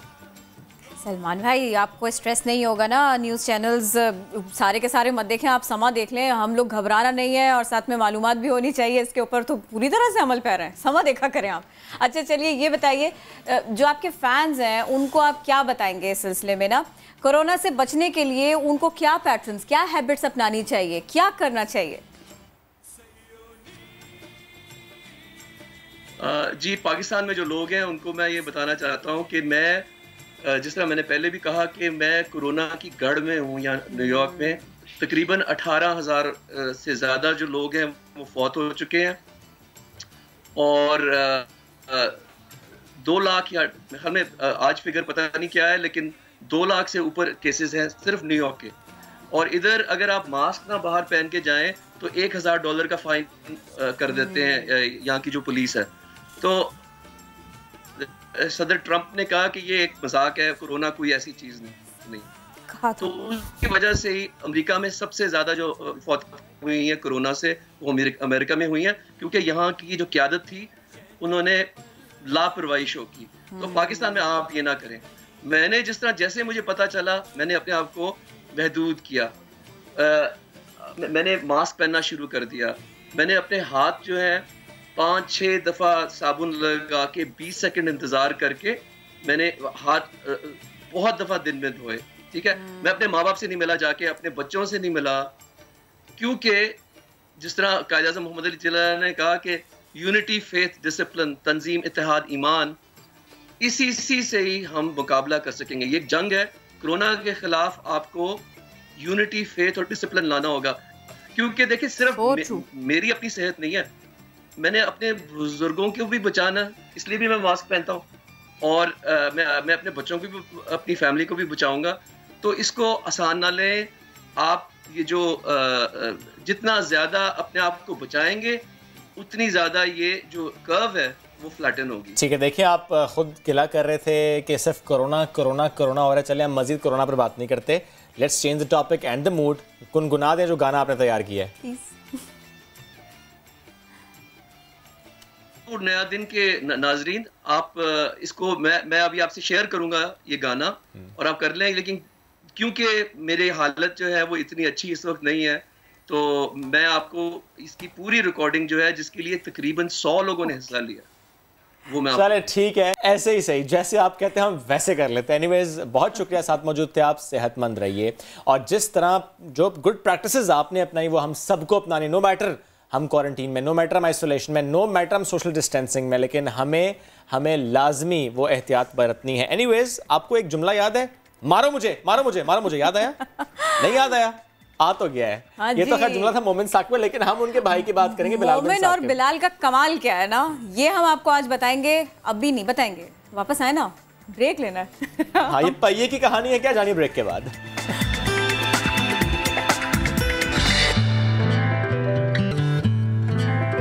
पाकिस्तान के देही इलाकों की खवातीन की मुश्किल दूर करने वाले बिलाल बिन साकिब फोर्ब्स एशिया के 30 अंडर 30 एंटरप्रेन्योर की फहरिस्त में शामिल हो गए हैं।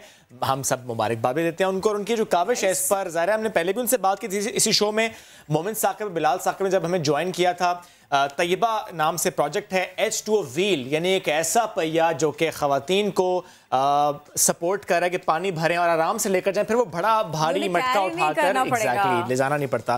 तो हमें ज्वाइन किया है बिलाल बिन साकिब ने लंदन से, और वी हैव मोमिन साकिब फ्रॉम लाहौर। बिलाल, आपसे हम गुफ्तगू का आगाज करते हैं बिकॉज ज़ाहिर है फोर्ब्स 30 अंडर 30 एक तो एफर्ट बढ़ी और फिर उसके बाद में उसको माना भी बड़ी जगह पर गया। कैसा फील कर रहे हैं और आगे क्या करना है, कितनी मोटिवेशन बढ़ी है इस सबके बाद में?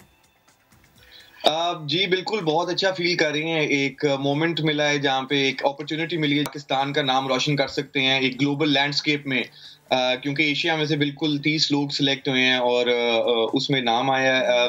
मोटिवेशन एज सच मिल जाती है, ऐसी चीज़ें मिल जाए तो ठीक है, लेकिन जब तक आपका पर्पस बड़ा क्लियर और डिफिनिटिव हो तो आपको पता होता है कि आप क्यों कर रहे हैं, और मोटिवेशन आपकी मुझे लगता है फिर ऊपर से आती है और अंदर से आती है। ये बाहर की चीज़ों से इतनी फर्क नहीं पड़ता। बेशक। और ये भी बताइएगा, अब आजकल तो अब आपको जो है ना वो फिजिकल डिस्टेंसिंग है, सोशली कनेक्ट रहना है, ये सब कुछ करना है, और साथ में जो अच्छा काम आपने सोच के रखा है उसको भी करना है, ये सब कुछ आगे लेकर जाना है। फी ज़माना क्या कर रहे हैं? बिल्कुल घर में बैठे हैं, कोई काम नहीं हो रहा, या इस सिलसिले में थोड़ा सा एक्टिव हैं आप? नहीं, जिस तरह कि हमने आपको पता है हम वैसे तो बैठ नहीं सकते, तो हमने यूके में एक इनिशिएटिव शुरू किया है जहाँ पे हम अस्पतालों में डॉक्टर्स और नर्सेस को फ्री खाना दे रहे हैं, क्योंकि यहाँ पे तो रेस्टोरेंट्स वगैरह सब कुछ बंद है। यहाँ पे तो बहुत बुरा इम्पैक्ट हुआ है कोरोना का।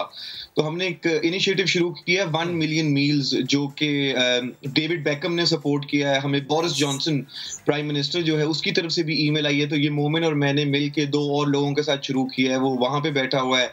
हम यहाँ पे तो ये टेक्नोलॉजी को यूज करके हम अस्पतालों में यहाँ के डॉक्टर्स और नर्सेस को खाना दिलवा रहे हैं सोशल डिस्टेंसिंग करते हुए। तो आई थिंक ये बड़ा जबरदस्त टाइम है। जिस तरह अल्लाह भी कहता है कि with every difficulty comes ease, हर बुरे वक्त के बाद एक अच्छा वक्त है। With adversity comes opportunity. तो आप किस तरह देखते हैं, किस पर्सपेक्टिव से देखते हैं? तो अभी भी ये टाइम है रिफ्लेक्ट करने का, देखने का कि यार हम क्या बेहतर कर सकते हैं, हमारी जिंदगी कैसे जा रही है, क्या living the same week again and again सही जो हम कर रहे थे, इज दैट रियली लाइफ?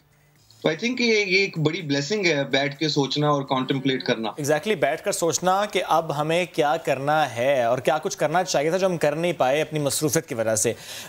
मोमिन, आप भी मुझे बताइएगा, ज़ाहिर है आप दोनों ने ये प्रोजेक्ट स्टार्ट किया और बड़ा अच्छा प्रोजेक्ट था ये H2O व्हील्स। इस वक्त भी चल रहा है ये प्रोजेक्ट, क्योंकि ज़ाहिर है साइल तो हैं, but at the same time rural areas हों, वो सिंध के हों, बलूचिस्तान के हों, कहीं के भी हों, वहाँ पर इस तरह फैसिलिटेट करना वो तो हर वक्त की ज़रूरत है। बिल्कुल। अभी हमारी जो लास्ट डिस्ट्रीब्यूशन हुई थी व्हील्स की, वो तकरीबन 1.5 महीना पहले हमने खुद जाके थरपारकर पे जाके ये व्हील्स बांटे थे। जो व्हील्स हैं वो तो 24/7 ही मदद कर रहे हैं उन फैमिलीज की। तो इटसेल्फ तो व्हील्स हम क्योंकि 5,000 से ज्यादा बांट चुके हैं, तो वो तो मदद कर रहे हैं। और at the same time Tayyaba की जो हमारी टीम है, टेक्नोलॉजी को यूज करते हुए हमारी जो रिसर्च एंड डेवलपमेंट है, उस सब पे तो काम हो ही रहा है। और मोर देन दैट, बिलाल भाई की बात को आगे ले जाते हुए यही कह दूं कि हम सबको सोशल डिस्टेंसिंग करने का तो इस वक्त कहा गया, जो कि बहुत जरूरी है, लेकिन हमें ये सोचना है कि हम इमोशनली एक दूसरे से डिस्टेंसिंग मत कर लें, जिसका मतलब हम अपना एहसास उस इंसान के लिए मत मार दें जिसको हमारी जरूरत है, जिस तरह के डेली वेजेस वाले वर्कर्स और बहुत से लोग जिस लॉकडाउन से इफेक्ट हो रहे हैं। तो हम घरों में बैठ के भी जिस भी अपनी कैपेसिटी में जिस तरह भी उन लोगों की मदद कर सकते हैं हमें करनी चाहिए, और इस टाइम को यूटिलाइज करना चाहिए कि कोरोना के दौर से जब हम बाहर निकले, हम एक नया स्किल सीख के निकले, एक बेहतर इंसान बन के निकले, क्योंकि हमें वक्त अल्लाह ताला ने दे दिया और हम हर वक्त रोते रहते हैं वक्त नहीं है, टाइम नहीं है। अब अल्लाह ताला टाइम देते हैं तो इसको हम बहुत सी अच्छी चीजों के लिए यूटिलाइज कर सकते हैं। और आप लोगों के साथ तो वैसे ही हमारा एक क्या दोस्ती का रिश्ता आपको पता ही है, आप लोगों को तो वैसे ही अब बात करते मुझे होता है यार, तो आपको पता ही है। अच्छा मुझे ये बताइए, ये जुमला आजकल जब भी बात करते हैं ना कोरोना कोरोना, तो बहुत कम लोग इसका इंतखाब करते हैं कि जब हम कोरोना से बाहर निकलेंगे। एक तो ये कि उम्मीद बहुत है इस बात में, अल्लाह करे कि ऐसे हो जाए, जल्द हो जाए। दूसरे ये कि सारी दुनिया को अपनी प्रायोरिटीज नए सिरे से सेट करनी पड़ेंगी। मोमिन, हमको अपने आप को, पूरी मखलूक को बचाना है, इस अर्थ को बचाना है। हमने अभी तक रिसर्च हो रही है, लेकिन कहीं ना कहीं हमने बहुत गलत करके रखा हुआ था। तो ये दुनिया की प्रायोरिटीज अब क्या होनी चाहिए? मेरे हिसाब से अब टाइम, इवन तो क्लाइमेट एग्जांपल दे रहा हूँ, क्लाइमेट चेंज डिफरेंट चीज है इस डिजीज से, लेकिन हमें इस बात का एहसास हो गया कि जो प्लेनेट अर्थ है ना, जब ये नाराज हो जाता है ना तो फिर एक दफा सब बंद हो जाता है। जिस तरह हम देखें इस वक्त दरख्त हैं वो ठीक है, इंसानों को वक्त डाल गया, तो हमें इसके बाद अपनी प्रायोरिटी सीधी करनी होगी और क्लाइमेट चेंज जैसी चीजों पे बहुत ज्यादा काम करना होगा, ताकि हम मिल के इंसान, क्योंकि देखिए सारे एशिया यूरोप सब अपनी जगह इस वक्त इकट्ठे सब बंद हुए हैं। वायरस ने नहीं देखा कौन किस मुल्क का है, कौन क्या है, उसने सब ह्यूमैनिटी को अटैक किया। तो आई थिंक एज ह्यूमंस हमें मिलके काम करना होगा प्लैनेट अर्थ को सेव करने के लिए। और दूसरी बात, दुनिया की प्रायोरिटीज, मुझे लगता है दुनिया कभी सेम नहीं होगी। दुनिया कोरोना के बाद टोटली डिफरेंट तरीके से चलेगी। यूनिवर्सिटीज आप कह लें, जो यूनिवर्सिटीज ने 10-15 साल बाद एक चीज करनी थी इन टर्म्स ऑफ सब कुछ ऑनलाइन लेके जाना, वो आज से अब शुरू कर रहे हैं। अपॉर्चुनिटी मिल गई है इस वक्त, अपॉर्चुनिटी मिल गई है एब्सोल्युटली टेक्नोलॉजी को यूज करने की। और मैं बताऊं, लोग अक्सर न्यूयॉर्क से लंदन फ्लाई करते थे एक मीटिंग करने के लिए, अब उनको जब फोर्स किया गया ना, जिस तरह यहाँ हम स्टूडियो में होते, अब पहले भी आप करते थे, लेकिन अब सारी गेस्ट्स को आप ऑनलाइन ले रहे हैं, तो ये एक फोर्स्ड वे में जब आपको टेक्नोलॉजी और अपने आप को चेंज करने का जो है ऐसे ही मोमेंट अभी हमने कुछ दिन पहले देखा। इवन अगर मैं पाकिस्तान की कुछ एग्जांपल्स कोट करूं तो जो हमारा जुडिशल सिस्टम है वो भी इसको यूटिलाइज कर रहा है कि जो समाअत है वो ऑनलाइन हो रही है, अपलोड भी हो रही है, और हमारी काबीना की अगर मीटिंग हो रही है या पार्लिमानी रहनुमाओं की मीटिंग हो रही है तो वो भी ऑनलाइन हो रही है। अच्छा मोमिन, बहुत लोग परेशान हैं घरों में, जो है बहुत परेशान है। जब आप साथ हो तो हम चाहेंगे कि आपका जो एक सार्कास्टिक सा अंदाज है ना, उससे हम थोड़ा सा लोगों को महसूस भी करें। ये वक्त है लोगों को थोड़ा सा ना महसूस करने का भी। और अगर आप चाहें ना तो आप अपने स्टाइल में उन पाकिस्तानियों को एड्रेस कर सकते हैं जिन्हें अभी भी ऐसा लगता है कोरोना वोरोना कुछ नहीं है, ये तो बाहर के लोगों की बातें हैं या शायद किसी की साजिश। दोनों मिलकर भी करते हैं, बड़ा मजा आता है आप दोनों जब गुफ्तगू करते हैं इस तरह की। नहीं, उससे जल्दी से 5 सेकंड में, मुझे पता है टाइम आपके पास बहुत कम है। इस कोरोना के दौर में भी एक खुशी तो मुझे चले मिलेगी, पाकिस्तान को मिलेगी बिलाल भाई का फोर्ब्स के थ्रू। तो कहने का मकसद ये, हर दौर में अल्लाह ताला कोई खुशी जरूर दे देता है हम पाकिस्तानियों को, ये मैंने नोटिस किया है। दूसरी बात, ये मैंने वीडियो बनाई थी आज से कुछ 4-5 हफ्ते पहले, कोई मुझे हमारा जानने वाला डॉक्टर था फैसलाबाद में, वो बता रहा था जब नया कोरोना का पेशेंट एक उनके हॉस्पिटल में आया, इर्द गिर्द से बंदे देखने चले गए पेशेंट को, कोरोना का पेशेंट हो। वो मैंने सर पकड़ लिया, मैंने यार कैसी वहां में, अल्लाह माफ करे, इनको कहा है कि भाई ये दूसरे से दूर हो, ये देखने जा रहे हैं, ओ को म्यूजियम थोड़ी आप देखो पिकनिक बनाने जा रहे हो आपके, भाई हम देखें कोरोना का पेशेंट कैसे होता है। तो ये बहुत जरूरी है कि एक दूसरे से आप लोग दूर रहो, क्योंकि इसी में, वरना आप काफी हो। अगर आप एक मर्डरर नहीं बनना चाहते, अगर आप दूसरों की जान बचाना चाहते हो, कुछ किए बगैर, इससे बड़ा मौका नहीं मिल सकता।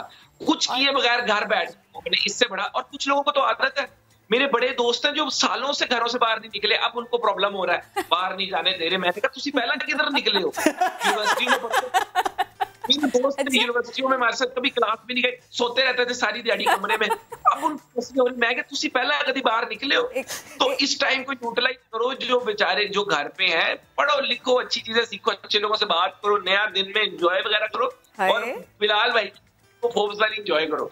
अच्छा ठीक है, मैं ना यही पूछने चाह रही थी मोमिन आपसे, तो आपने इसको एड्रेस कर दिया। बिलाल क्विकली आप भी बता दीजिएगा, एक नौजवान को, खासतौर पे पाकिस्तान के नौजवान को, सिर्फ और सिर्फ जो है ना वो जितना सारा डेटा उसके पास में इंटरनेट पर है ना, बस उसको सर्फ नहीं करना, उसको सही मायनों में रिसर्च करने की जरूरत है, पढ़ने की जरूरत है, फिर आगे बढ़ने की जरूरत है। बिल्कुल। और ये कोरोना के पॉइंट पे मैं आपको कहूंगा कि ये मुझे लगता है ये ट्रायल है कवर का, कि जिस तरह ये सोशल डिस्टेंसिंग के साथ हर बंदा अलग अलग हो गया, तो ये एक बड़ा जबरदस्त मौका है कि बंदा अपना दीन और दुनिया दोनों के बारे में सोचे। और अब तो आगे वैसे भी रमजान आ रहा है, ज्यादा से ज्यादा दुआ कर ले। अच्छा जी, और दूसरी बात अगेन हमारे पास एक्सेस है टेक्नोलॉजी का, और अब प्रीटी मच मुझे लगता है कि जिसने कुछ सीखना है, कुछ करना है, वो बेशक पाकिस्तान में बैठा हो, बेशक युगांडा में बैठा हो, बेशक यूके में बैठा हो, उनका एक फेयर प्लेइंग ग्राउंड है एक्सेस टू इंफॉर्मेशन का। वो इंफॉर्मेशन को वो किस तरह यूटिलाइज करते हैं, क्या वो अपना टाइम इंस्टाग्राम, फेसबुक, टिकटॉक पे वेस्ट करते हैं, या वो ऑनलाइन इस वक्त जाके रिसोर्सेज, स्किल्स और नए एक्सपीरियंसेस लर्न करते हैं, जो आगे जाके उनको एक बेटर इंडिविजुअल बनाएंगे। एक्सक्यूज कोई नहीं है, एक्सक्यूज कोई नहीं है अब। Thank you so very much, आप दोनों हमारे साथ थे भाई। स्काइप के बहाने, दिन के बहाने से आप दोनों से बात तो हो गई, बहुत अच्छा लगा, लेकिन और अच्छा लगेगा जब इन चीज़ें बहुत बेहतर हो जाएंगी। और बिलाल और मोमिन कराची में हमारे स्टूडियो में आएंगे, because it's always pleasure talking to Bilal and Saqib. आप दोनों का बहुत शुक्रिया, साथ मौजूद थे आप। एनीवेज बढ़ते हैं आगे, और जब हम आगे ब्रेक से वापस आएंगे तो हम बात करेंगे ताजिर बिरादरी की, कि हुकूमत ताजरों से मुताल्लिक क्या फैसला करने वाली। लेकिन फौरी एक ब्रेक लेते हैं। इंटरेस्टिंग, लेकिन एक और बड़ी दिलचस्प तो कह रहा हूँ उसको मैं, बड़ी एक नई सी खबर है हमारे पास। ऑस्ट्रेलिया में साइंसदानों ने पानी की गहराई में तैरने वाले दुनिया के सबसे तवील जानदार की खोज लगा ली है। ये एक तरह का नीम शफाफ समुद्री कीड़ा है जिसे साइफोनोफोर कहा जाता है। क्या बात है आपकी? इसका जिस्म छोटे छोटे, नहीं ये तो बहुत बड़ा हो गया, छोटे छोटे टुकड़ों पर मुश्तमिल होता है। तंग समुद्री गले में इससे धागे की तरह तैरते देखा जाता है। किरण, कैन यू इमेजिन, ये छोटे छोटे अज्जा मिलकर इस अजीब जानवर को तश्कील तो करते हैं, बट कितना लंबा ये हो सकता है? फॉर एग्जाम्पल 1 फुट 2 फुट हो सकता है, 130 फुट। क्या कह रहे हैं? 130 फुट तक इसकी लंबाई जा पहुंचती है, और पहली मर्तबा इसे किसी कैमरे में रिकॉर्ड किया गया। तभी तो ये हमें पता चल सका और हमने आपको बताया। अच्छा जी, कोरोना वायरस के पेश नजर लॉकडाउन हुआ और दुनिया भर में हम तो हुए बंद, लेकिन जानवरों को मिली आज़ादी। ऐसा लगा जानवर इंसानी आबादियों में आज़ादी से घूम फिर रहे हैं। कहीं तो ये देखा गया कि दरियाई बिल्ले सड़कों पर गश्त करते दिखाई दे रहे हैं, ऊंट समुद्र पर मौजें करते दिखाई दे रहे हैं, बत्तखें अपनी पूरी साथ कहीं घूम रही हैं, फिर रही हैं, मोर आ रहे हैं, जा रहे हैं, लोमड़ियां भी पीछे नहीं हैं, अपने फैलोज के साथ दिखाई दे रही हैं, खेलती कूदती। वो कहता हमजोलियों के साथ। हाँ जी, मेरी हमजोलियां कुछ यहाँ कुछ वहाँ। अच्छा, भालू भी है यहाँ पे भाई, शहर में ये घूमते फिरते देखे जा रहे हैं। भालू किसे कहा आपने?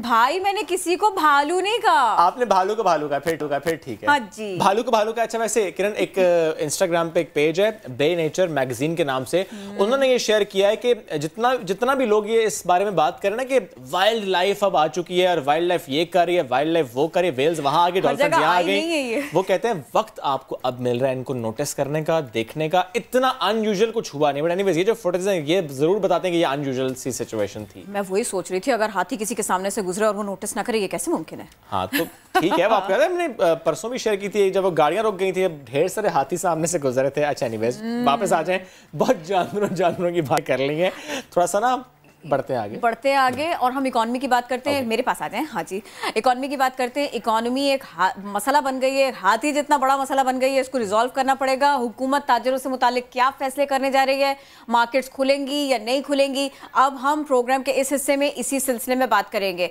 बहुत सारे स्पेकुलेशंस थी, बहुत सारे मामला थे, कुछ मीटिंग्स भी हुई, फिर उन मीटिंग्स के बाद में करंट जो बैठक लगी थी, जो यकीन दहानियां कराई गई हैं, वो कितनी मौसर होंगी, या फिर जो यकीन दहानियां कराई गई वो है क्या? आज हम इसी सब के ऊपर बात करेंगे। चेयरमैन सिंध ताजिर इत्तेहाद जमील पराचा हमारे साथ हैं। अस्सलाम वालेकुम, वेलकम टू नियादन। कैसे हैं आप? अल्लाह का।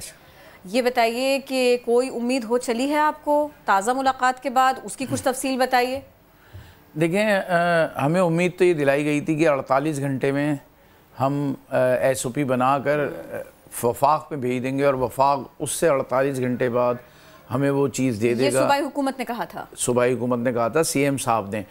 तो सीएम साहब ने ये भी कहा था 3 से 6 दिन के अंदर अंदर ये काम हो जाएगा, जबकि हमने उन्हें कहा था कि हमारे पास इतना वक्त नहीं है, हम 12 घंटे भी हमारे लिए गुजारना मुश्किल है, क्योंकि लोगों के घरों में भूख और अफलास चल रहा है। नो डाउट ये लोग परेशानी के आलम में घरों से निकल आए हैं, अपने घरों के नीचे इंतजार कर रहे हैं कि शायद उनकी कोई मदद करने आ जाए। इसीलिए सर ज़ाहिर है, इसीलिए हम सॉल्यूशंस की बात करें तो वो जो खबर आई थी कि हफ्ते में तमाम जो ये इंडस्ट्रीज तो नहीं, तमाम जो मरहलावार खोलेंगे या 3 फेजेस में डिवाइड करेंगे, 2 दिन एक तरह की दुकानें खुलेंगी, 2 दिन एक तरह की दुकानें खुलेंगी, कारोबार चलेगा, उससे मुतालिक क्या पेशरफ्त है? फिर देखिए ना, अब ये भी हमने कबूल इसलिए कर लिया था, हमने चले ना होने से होना बेहतर है, कुछ तो हो, लेकिन अभी तक तो ये महसूस हुआ, आज 6 दिन गुजर चुके हैं उस बात को, आज 2 बजे तक हम इंतज़ार कर रहे हैं। 2 बजे के बाद हमने इजलास बुला लिया है, इजलास बुलाने के बाद हमने 4 बजे प्रेस कॉन्फ्रेंस करके अपना लाएमल फिर खुद तय करते हैं।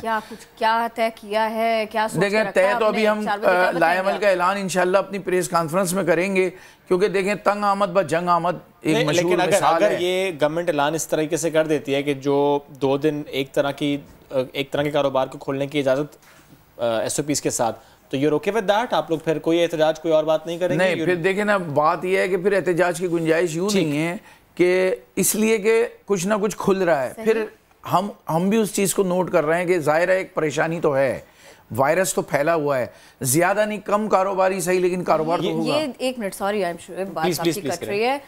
सर ये बताइए, देखिए कुछ ना कुछ खुल रहा है तो मुझे भी खोलना है, ये एक बात है, लेकिन जब आप खोलेंगे तो बहुत सारी चीज़ें और भी खुलेंगी, और ये इन सर्कमस्टेंसेस में खुलेंगी कि इस लॉकडाउन के तहत बहुत कुछ बंद है, उसमें इवेंट्स बंद हैं, उसमें शादियां बंद हैं, उसमें बड़ी बड़ी जगह और भी हैं जो बंद हैं। तो ये कहीं ऐसा तो नहीं है कि आप खोलें और बाकी लोग भी खोलें और उसके बाद में सब कुछ खुल जाए और सब गड़बड़ हो जाए? ये देखिए ऐसा नहीं है, हमने तो पहले ही कहा है कि हम जो लॉकडाउन की टाइमिंग आप दूसरे कारोबार को खोलने के लिए दे रहे हैं, 9 से 5 बजे तक हम अपना कारोबार खोलने के लिए तैयार हैं। इसमें आप सिस्टम बना दें, कोई हमें SOPs ऐसी बना के दे दें कि हम आसानी के साथ अपना कारोबार खोलेंगे, सोशल डिस्टेंस के साथ कारोबार खोलने के लिए तैयार हैं। हमने ये भी कहा कि हम सैनिटाइज़र का इस्तेमाल हर किसी को कराएंगे, हम ग्लव्स भी देंगे, हम मास्क भी देंगे, आने वाले ग्राहकों को भी डिस्टेंस भी मेंटेन करेंगे, बिल्कुल उसे मेंटेन करेंगे इन सब चीज़ों को। लेकिन अभी तक हमारे पास कोई उसका जवाब नहीं आ रहा। मीटिंग्स हो गई, सब कुछ हो गया, लेकिन देखें ये मैं कहूँगा कि ये इस वक्त ये हुकूमत ने जो है ना थोड़ा सा हमारे साथ तो ये बेइज्जती का मुजाहिरा किया है। आप मुसलसल साथ दे रहे हैं। बिल्कुल, हम मुसलसल, हमारा तो 15 अप्रैल को खोलने का बिल्कुल यकीनी प्रोग्राम था और खोल देते हम लोग उस दिन, लेकिन जब हुकूमत ने हमें पेशकश की, हमने कहा ठीक है हम हुकूमत के साथ मिल के चलना चाहते हैं, लेकिन उसके बावजूद हमारे साथ अब तक कुछ भी नहीं हो रहा है। एक बात बताइए, बात भी अपनी कंप्लीट कीजिएगा। हमने पिछले दिनों देखा कि कारोबार तो खोलना है, मिल खोलनी है, लेकिन मज़दूर को रिलीफ नहीं देनी, उसके लिए सोचना नहीं है, वो उसकी ट्रांसपोर्टेशन हो या फिर उसकी सेहत का मामला हो। आप इसकी श्योरिटी करा सकते हैं कि अगर आप बुलाते हैं किसी को, अपनी जगह पर बुलाते हैं कि भाई आओ आकर के आज हम काम स्टार्ट कर रहे हैं, बहुत अच्छी बात है, लेकिन फिर कुछ आप लोगों के करने का आपका हिस्सा भी है, फिर आपको भी कुछ करना पड़ेगा। सर उसके लिए तैयार हैं आप लोग? देखें, हमने तो ये भी कहा है कि हम अपनी मदद आपके तहत मार्केटों में स्प्रे भी कराएंगे, जो कुछ हमसे बन पड़ा। बुखार होगा तो उसको नहीं बुलाएंगे? नहीं, आओ आगे, तुम्हें काम तो करना है। नहीं ऐसा नहीं है। देखें, हम भी इंसान हैं, हमारे साथ भी वही पोजीशन है, हमें भी तो बुखार हो सकता है, हमें भी सब चीज़ हो सकती है।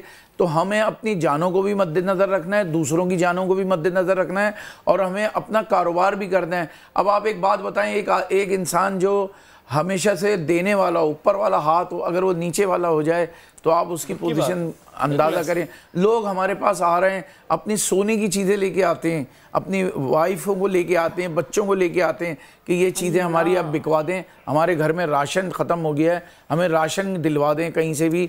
ये जो लोगों के रिजर्व्स हैं, गोल्ड फॉर दैट मैटर, वो चाहते हैं ज़रा इतने हालात बुरे। अब देखें ना कि वो हम कहाँ बिकवाएं ले जाके, शॉप्स ओपन नहीं है। तो हमने उनसे कहा कि हमारे पास तो कुछ नहीं है, अब तो हमारे पास होता तो हम ज़रूर आपको देते, लेकिन अब बड़ी मजबूरी का आलम है। देखें, अगर हमने हर हद तक हुकूमत का साथ देने की कोशिश की, लेकिन हुकूमत ने अभी तक हमें सिर्फ और सिर्फ लॉलीपॉप्स दिए हैं। आपसे वक्त ही मांगा, और वक्त पे अभी तक फैसला हुआ नहीं, लेकिन मुझे आप ये बताइएगा कि ये जो बात है कि हम ये तजावीज़ वफाक को देंगे, वहाँ से अप्रूवल आएगा तो खोलेंगे, ये तो सूबाई मामला नहीं है। बिल्कुल, देखें वफाक ये कहता है कि हमने सूबों पे छोड़ दिया, तो फिर सूबा कैसे कह रहा है वफाक से पूछ के खोलेंगे? मैंने ये बात की थी सीएम साहब से, मैंने कहा ये तो वफाक कह रहा है सूबे से पूछने की कोई ज़रूरत नहीं है, आप अपने फैसले खुद करें। कह रहे नहीं, हम फिर भी उनसे अप्रूवल लेना चाहते हैं। जो बात हमारी समझ में आ रही है वो ये है, सूबा वफाक पे डाल रहा है, वफाक सूबे पे डाल रहा है, अवाम इसमें बीच में पिस रही है। मैं तो कहता हूँ कि अगर इस तरह का जालमाना इनके अहकामात होंगे, जालमाना इनके ऑर्डर होंगे, तो मैं कहता हूँ कि इससे तो बेहतर ये है कि हम लोग फिर उस सब चीज़ों को कर जाएं जो हम करना चाहते हैं। सूबे और वफाक दोनों की तरफ से आज अच्छी बात हो जाती है तो बहुत मुनासिब, लेकिन जो आप नहीं करना चाह रहे हो वो करना पड़ेगा, वो क्या है सर? देखिए दुकानें खोलनी है हमें, फिर दुकानें खोल लेंगे, पुलिस आ गई, वो बंद करवाना चाहे। देखिए हमने फिर भी ऐलान कर रहा है कि हम 9 से 5 बजे तक टाइमिंग का ख्याल रखेंगे, सोशल डिस्टेंस रखेंगे, हर उस चीज़ का ख्याल रखा जाएगा कि हमारे तक वो चीज़ ना फैले, क्योंकि और बाज़ार भी खुले हुए हैं सारे। देखें जो बाज़ार खुले हुए हैं ग्रोसरीज के हैं, अब स्टेशनरी भी खुल गई है, दूसरे कई चीज़ें खुल गई हैं, तो वहाँ भी कारोबार हो रहा है, वहाँ भी लोग। पता है ये जो इतना थोड़ा थोड़ा सा खुल रहा है ना, जिसकी मिसाल दे रहे हैं, इस सब के ऊपर भी कंसर्न्स हैं। ये कहा जा रहा है कि उसको मजीद सख्त किया जाए, यहाँ पर डिस्टेंसिंग को मजीद इंश्योर किया जाए, ये डॉक्टर्स कह रहे हैं, ये एक्सपर्ट्स कह रहे हैं। तो फिर सर वो खुला, फिर आपने भी खोला, देखिए रिस्क फिर भी मौजूद। अच्छा 1.5 महीने में फिर इन्होंने क्या किया? मेरा तो सवाल ये है, 1.5 महीने तक लॉकडाउन रखा गया है, 1.5 महीने दुकानें बंद हो गई हैं, हुए तकरीबन 1.25 महीना तो गुजर गया है ना। इस 1.25 महीने के अंदर अंदर कोई ऐसी चीज़ तो होती कि सख्त लॉकडाउन 15 दिन के लिए करते, लोग अपना उस सोशल डिस्टेंस को बरकरार रखते और ये चीज़ कम होती। हमें तो रोज़ाना बताया जा रहा है ये चीज़ बढ़ रही है, तो वो टेस्टिंग कर रहे हैं और उनको पता चलता जा रहा है। आपको पता है अमेरिका जैसी कंट्री, अमेरिका जैसा मुल्क जहाँ पर फैसिलिटीज़ बेहतरीन थी हेल्थ की, वहाँ पर सब कुछ बैठ गया, वहाँ प्रॉब्लम हो गई। जब ये एक बार स्ट्रेस होता है ना, ये स्प्रेड होता है ना, तो फिर ये फैलते चला जाता है, फिर कुछ हो नहीं सकता, फिर कुछ नहीं हो सकता। मामला तो एक बार हाथ से गए तो गए, तो इसमें हिस्सा न बने, आगे जिंदा रहेंगे, कारोबार करेंगे, काम करेंगे। अच्छा, सर ये बहुत इम्पोर्टेंट है। एक बात मुझे जवाब दें, अगर भूख से मरेंगे तो फिर क्या होगा, ये भी तो बताएं। हमने तो कहा कि कंपनसेट कर दें। मैं इसी तरफ आ रहा हूँ, क्योंकि जाहिर है अगर हम इस पर बहुत स्ट्रेस दें कि मार्केट्स नहीं खोलें तो जाहिर है फिर अब मजबूरी है, और इस पर तो कोई दो राय है नहीं है। भूख से लोग मर जाएंगे, गुर्बत से मर जाएंगे। कोई इसका ऐसा सोल्यूशन हो सकता है कि गवर्नमेंट इतना सपोर्ट करे, फाइनेंशियल टर्म्स में सपोर्ट करे, बिला सूद कर्जे दे दे, ताकि चीजें आपकी एटलीस्ट फॉर अ मंथ और 2 वो चल पड़े। 1 महीना 10 दिन से आप बताएंगे, जितना प्रिसाइज होकर के आप हुकूमत को बताएंगे उतना मामला सुलझना आसान हो जाएगा। देखिए हमने 1 महीने 10 दिन से यही कह रहे हैं कि बिला सूदी कर्जे दे दें। ठीक, हम बैंकों से कर्जे लेके वापस भी कर देंगे। बात हुई तो क्या रिस्पॉन्स था? रिस्पॉन्स बस दे रहे हैं आपको। ओके, बस जिससे भी बात की बस ठीक है, बस दे रहे हैं, लेकिन बस नहीं चल रहा उनका। शायद गवर्नर साहब तक पे भी गए, हम गवर्नर साहब से भी बात की है। गवर्नर साहब ने ये कहा कि लेटर बना के भेजें, हम वो भेजते हैं, लेटर वगैरह सबके पास। आप गवर्नर साहब के पास भी गए, आप सीएम साहब के पास भी गए, आप लोगों को यही कहा गया कि इस पर बात करेंगे। आप साथ मौजूद है सर, बहुत शुक्रिया। इस उम्मीद कि आपके जो कंसर्न्स हैं वो फौरन एड्रेस हों, जो अगर इनकी तरफ से कहा गया कि हम अपने SOPs को फॉलो करेंगे, सोशल डिस्टेंसिंग इंश्योर करेंगे, प्लीज जल्दी से प्लीज। वो ये है कि मुझे नहीं लगता कि वफाक और सूबा कोई दोनों हमारे लिए सिंसियर हैं, दोनों में सिंसियरिटी नजर नहीं आ रही है। बॉल एक दूसरे कोर्ट में ना डाली जाए, इनके इश्यूज को एड्रेस किया जाए। एनीवेज वक्त हो गया खत्म, होगी मुलाकात कल। रखिए अपना ख्याल, स्टे सेफ, स्टे होम। तब तक के लिए अल्लाह हाफिज।